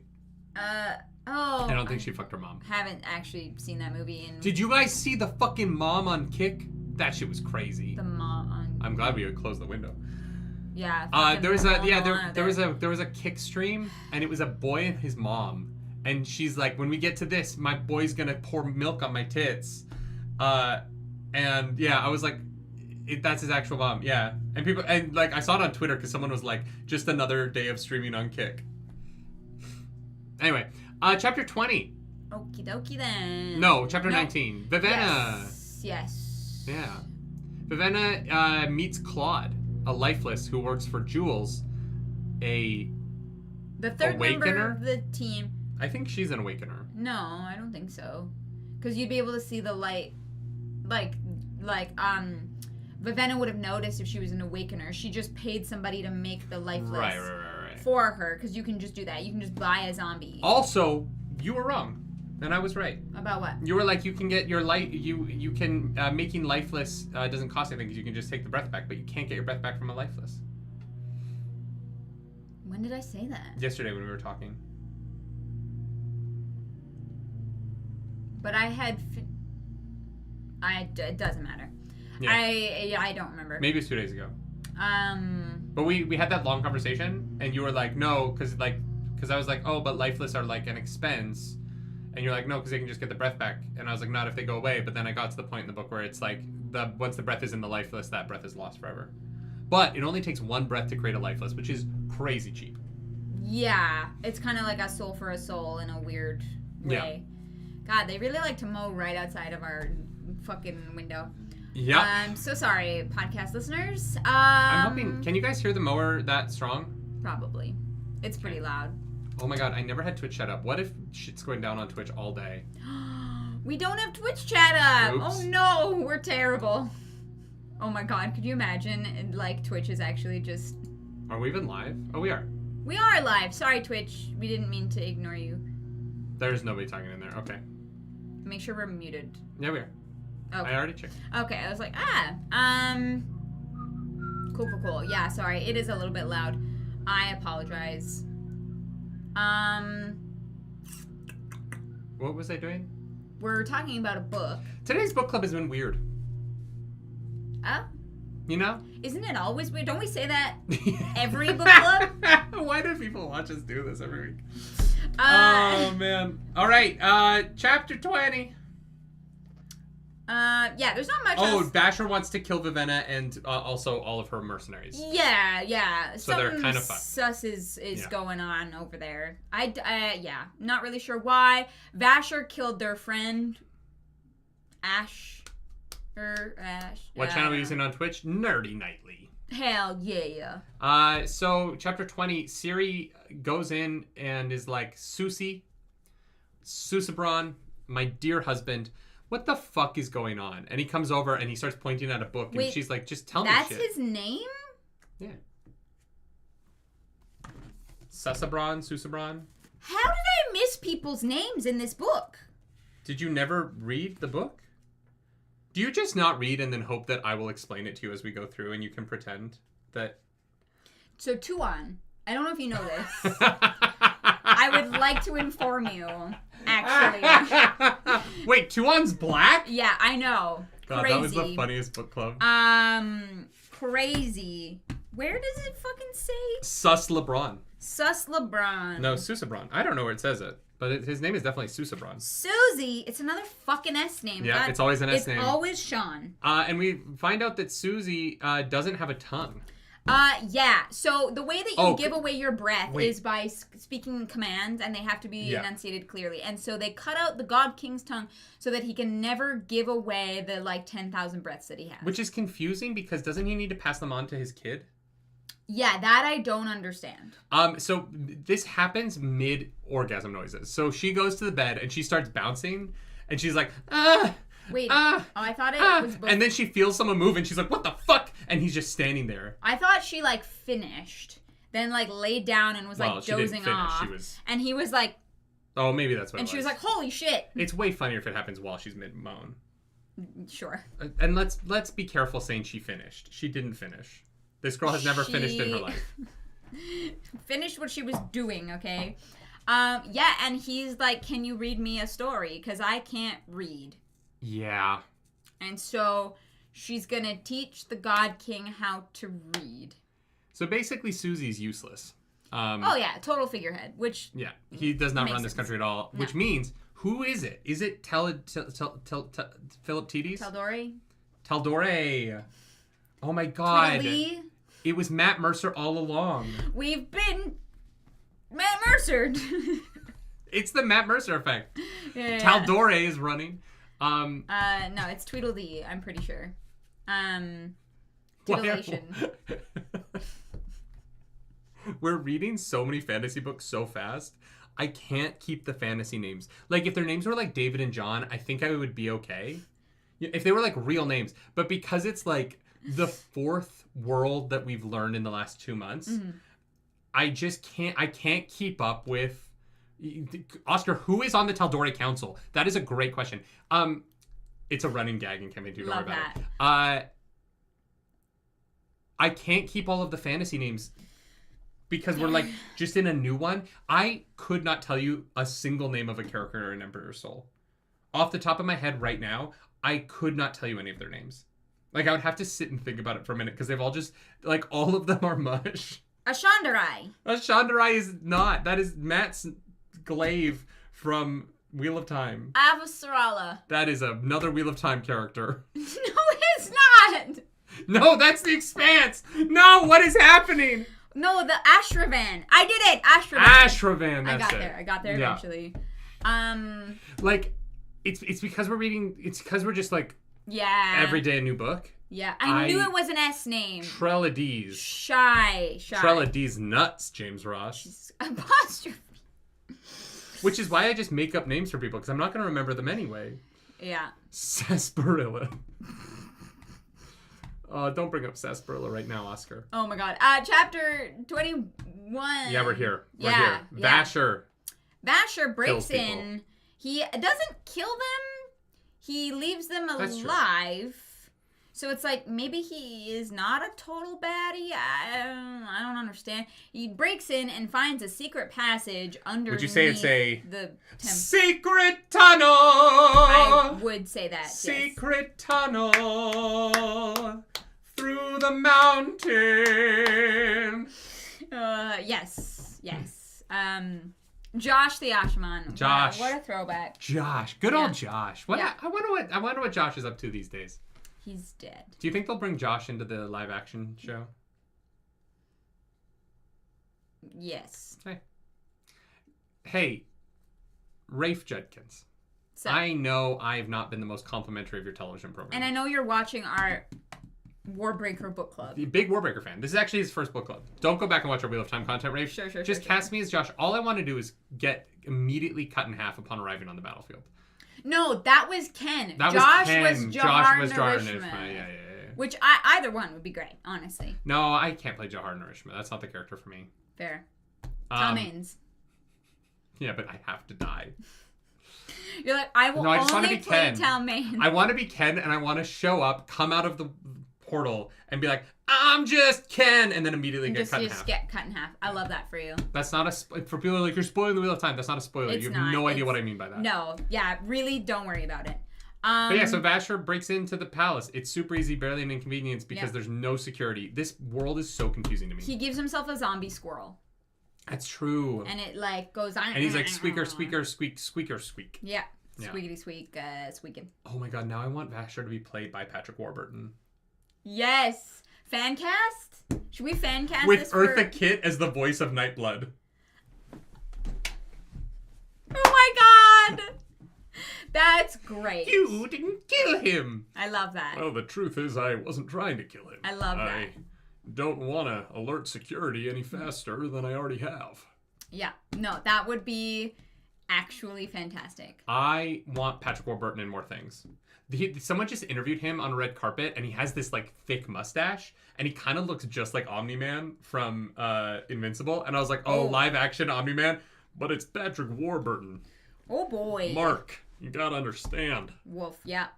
We made it. Yeah, we did. So I have a confession to make. You didn't read the book. No. Nightblood is what you call your period. No.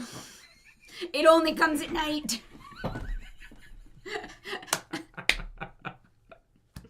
Honestly, that I could deal with. If it was like at nighttime only, that would be it would be better. So much more It would be convenient. better. No, I have a confession. I ordered something to be delivered for you, and it never showed up. I don't know what you're talking about. I got you flowers for your birthday, and they never showed up. I went and checked the door when I went to go pee. They were supposed to be here at 11:30. The doorbell was going to ring, and I was going to be like, you got to go get that. And then you get flowers for your birthday, and they didn't show up. They're not here. Don't know where they are. So you were trying to actually, like, finally buy me a birthday present this year. Hey, I got you a lot of whiskey. Mm-hmm. You got me that.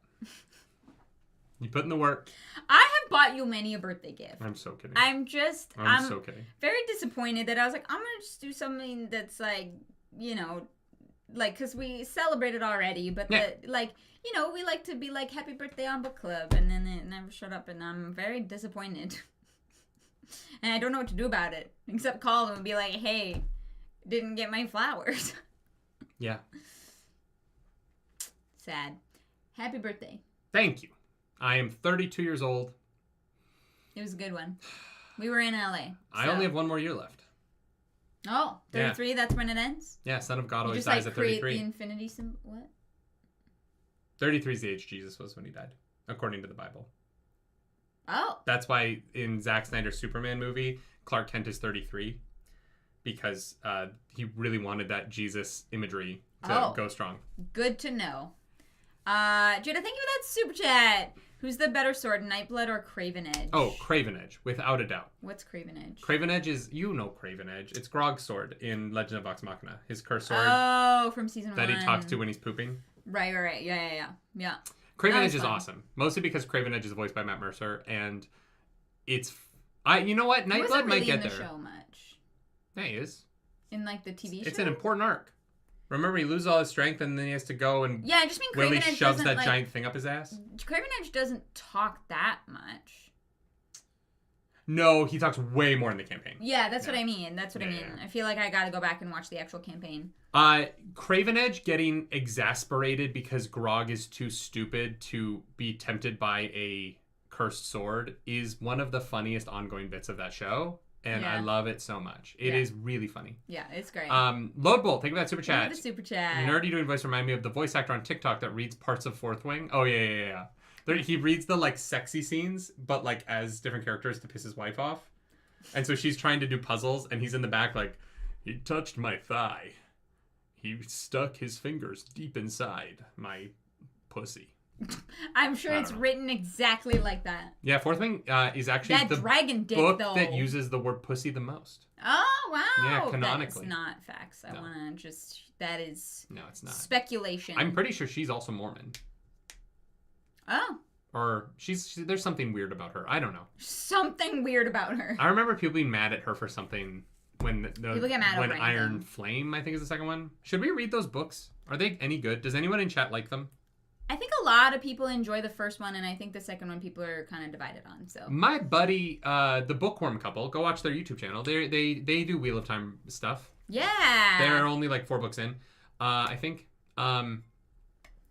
They liked the first book, and then the second book they were like, they didn't love it. It needed to be edited more. Like they rushed it out, and there's too much. There's too much repetition in the second book. According my buddy was like, I like the story, but the way that it's told is not great. And like if they had like edited it down, it could have been a much better book. Okay, interesting. But okay. I don't know. Yeah.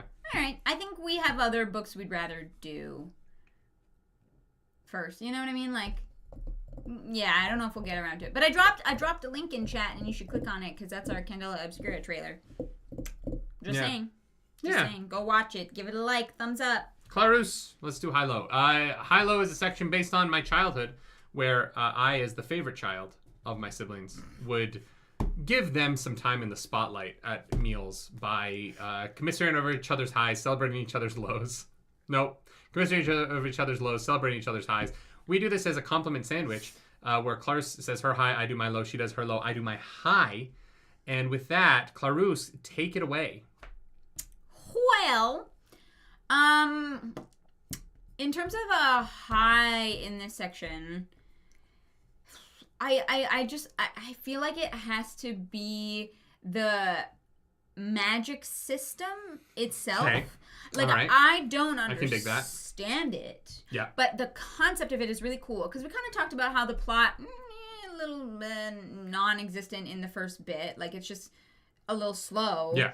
But what really like kept me enthralled is I really want to know about the breaths, about the like how the system works and awakening and the things that you can do with it. And so the part about this book that really got me excited was the magic system. Cool. Yeah. What about your low? Just pacing. Yeah. I think it's mostly interesting. Like, I don't dislike it. This felt like it felt like a long prologue to an actual story. Like, I almost felt like I was reading, like, the backstory stuff on Wikipedia at times. Yeah. And I just think it could have been condensed, or there could have been a, like, early, a smaller plot thing for one of the characters to be chasing in the moment. Yeah. To give some, like, momentum to the beginning of the book. Yeah. But the world building in it is cool, so I'm not, like, really that upset about it. Yeah. I do kind of feel like I'm starting to get a vibe for how Brandon Sanderson writes. And because this kind of feels similar to the beginning of Elantris in a way. And I'm like, I don't know that I don't know that I love the idea of like, well, yeah, the beginnings are a little bit boring, but then the ends are crazy. Yeah, being sure. every single book that he writes. And it may not be, but... It may not be. But the whole, like, Sanderlanche thing makes me be like, is this just his style? Is it a stylistic choice to have the beginning of the book be kind of less good? In my opinion. But I'm really a little slow. I'm enjoying it enough that I'm really excited to see where it goes. Yeah. What's your low? I think that my low is that we didn't get to see Lightsong and Blushweaver just fucking go to town. You know? I think that if this is Brandon Sanderson's horniest book, give the people what they want. The gods need to fuck. What do you think what do you think the word he uses for vagina is? Like if he were to write smut? Yeah. You know, like you and I use a lot of different words because we have filthy mouths and we're heathens. But him not being a heathen, like I can't imagine Brandon Sanderson saying the word pussy. Yeah. Like that would throw me for a loop. Yeah, I don't know. If he was like, yeah, like I fuck my wife in the pussy, I would be like, whoa. You'd be like, that, whoa. But when I say that, it's like, oh yeah, that's tame. I'm surprised you didn't use cunt. You know what I mean? Nah, that is like a negative connotation to it, I think. Nah, I like cunt. It's fun. I like it as an insult. Oh. Just sounds like aggressive, you know what I mean? But sometimes when you're having aggressive sex, it's the right word. Sure. I just when you're in that mood. You know what I mean? Imagine Brandon Sanderson. No. Would be, yeah. I think the word he uses vagina. Yeah, probably. Yeah, that checks out. Yeah. What is your high? Sorry, Smut Corner came early. Much like this God King is going to when someone finally touches his penis. Probably something like sheath. Oh, I could see him using sheath. Sheath sounds very Brandon fantasy. Sanderson, yeah. Yes. He would say, babe, can I sheath my sword? Absolutely. Yeah, but that's like, that's what you would say at Ren Fair if you wanted to hit on somebody, right? Like, that would be like the move. Are we going to pick people up at Ren Fair? Are we going to be that couple? Like, some people go to the bar and you and I go to Ren Fair and we're like across the tavern, like, we just want to say we like your vibe. We like your vibe. Will you pour mead down my gullet? Hot. So they do a Ren Fair. My highest stuff, I think that, like, as much as I think that, like, the overall package for me was a little bit hit and miss. When it does hit, it really hits. Okay. So, like, the stuff about this book that I really liked. So there's a lot of highs. I think that, like, my favorite moment, honestly, though, is probably... I think I'm going to go with Siri's moment of realization that it's not even her doing anything. It's kind of the moment before she does anything. When she first gets to the tower, to the compound, and it says, like, I'm not Vivenna, but I'm going to do my best for my people. Like, I think given how awful the situation is, right? Becoming basically like a breeder for this monarchy. That situation is so bad, and I can't imagine. Yeah. And I'm not saying that I like that the situation is happening to her, but her inner strength to do what Vivenna isn't doing in this book, where she does put her country first. Yeah. And she does make the decision to, if she's going to have to go through this, to crush it, is a testament to her inner strength. Yeah. And it's why I love her as a character, right? I think it is the realization, like, it is such a selfless thing to put her country and... I think that even she knows the chances of avoiding war are slim, but she's like, if I do the fucking best, if the chances are going to be slim, I'm shooting for slim. Yeah. I'm not shooting for, well, fuck it, let's just go to war anyway. She's like, I'm going to shoot for the sliver of a chance that it doesn't happen. Yeah. And I think that is so commendable. And it is the thing that at the beginning of this book hooked me into wanting to read about Siri's journey, is that decision that she makes to just be like, I'm going to do the best that I can. Yeah. And I don't know. I think that that's sometimes a hard decision to make. I think it can be really easy to look at a situation as being a 5% chance and just decide not to go for the 5% because fuck it. Yeah. And I like stories about characters who, really do commit themselves to a situation even if it's not the best situation for them. I think that that's a fascinating, difficult thing to do. Yeah, and I think that, like, Siri doesn't have any, like, special powers or anything like that. She's just, like, trying to do her fucking best. She's not trained. She's just, she's like, I'm going to try and figure it out. And I really appreciate that about her. I really enjoyed it. Yeah. And I like her as a character a lot. Yeah. All right. If you like the video, like, subscribe to the channel. If you don't, hit the dislike button. Leave mean comments down below because the algorithm god is hungry and we must feed her. This episode, that algorithm goddess is Blushweaver because she's taking all the dicks. Yeah, she's fucking hungry. She's definitely Pan, right? She's fucking men. She's fucking women. Brandon Sanderson won't write it because it's against, like, the church, but she is chomping on Muff. Yeah, when you're an immortal, you know, she's been around for 15 years, having nothing to do. Yeah. If you want to follow us on the internet, you can. I'm at nerdynightly. I'm at Claris Polaris. Do something nerdy tonight. All right, it's Smut Corner time. It's been Smut Corner the whole time, but where would you add sex? Like I said, Lightsong and Blushweaver. How do gods have sex? What do they get to do that normal people don't? Is it just that they have the time? They're, like, extra tall and, like, strong. They got big old titties. We should just see, like, the god orgy. But it's, like, the hero-gasm. Oh, yeah. Like, all 25 gods get together every year for an orgy. And you can't give away your breaths until you've experienced one of the orgies, at least. You know what I mean? Like, if you become a god, they're like, look, like... You have to come to at least one orgy. Yeah. You gotta come to at least one of the orgies. I promise. It'll be worth it just for that. And then you can die. No problem. Do you think the lifeless can get hard? No. Probably not. That sucks. Yeah. What colored room would the orgy be in? The red room. Alright. It's kind of angry. 50 Shades of Grey. That's what his sex dungeon is called. It's called the Red Room. Is it red? Yeah. Huh? Yeah. All right. But it's literally called the Red Room. Would you think that she could, like, awaken her curtains to fuck her? Could she create, like, a pistoning sex toy out of something? And but not curtains. That would just, like, absorb all of the moisture, and then it's just rubbing raw. That's what would? Okay. This is the actual question. If you had to, this is why our channel is always demonetized. If you had to awaken something to fuck you, it has to be an inanimate object, and it can't be like a sex toy. It has to be something that isn't a normal sex toy. What would you have fuck you? What would you use your breath to, like, penetrate you with? I don't know. It'd still have to be the right shape. Like, within reason. Well, but I don't know.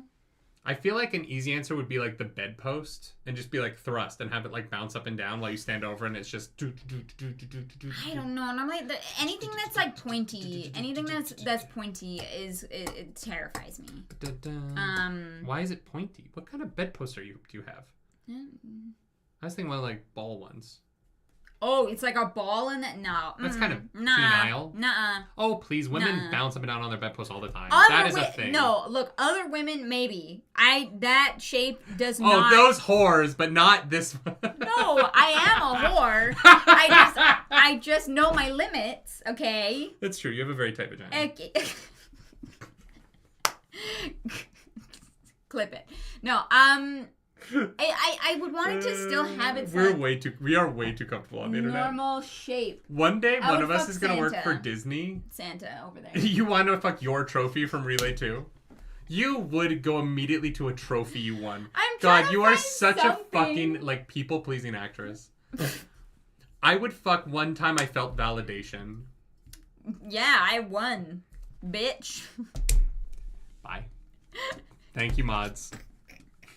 Oh, never mind. I'll go on the Discord. No, what? Oh, I was going to be like, for our Expanse people, we want to try and figure out a day of the week that would be good for our, like, Expanse recap. Oh, yeah. Go to the Expanse channel on Discord and tell us when you want us to do a live where we talk about the whole show. We should set up a show live. Yeah, full show recap. The nerdy, wordy show club. Expanse. Yeah. Anyways. Bye. Get the fuck out of here.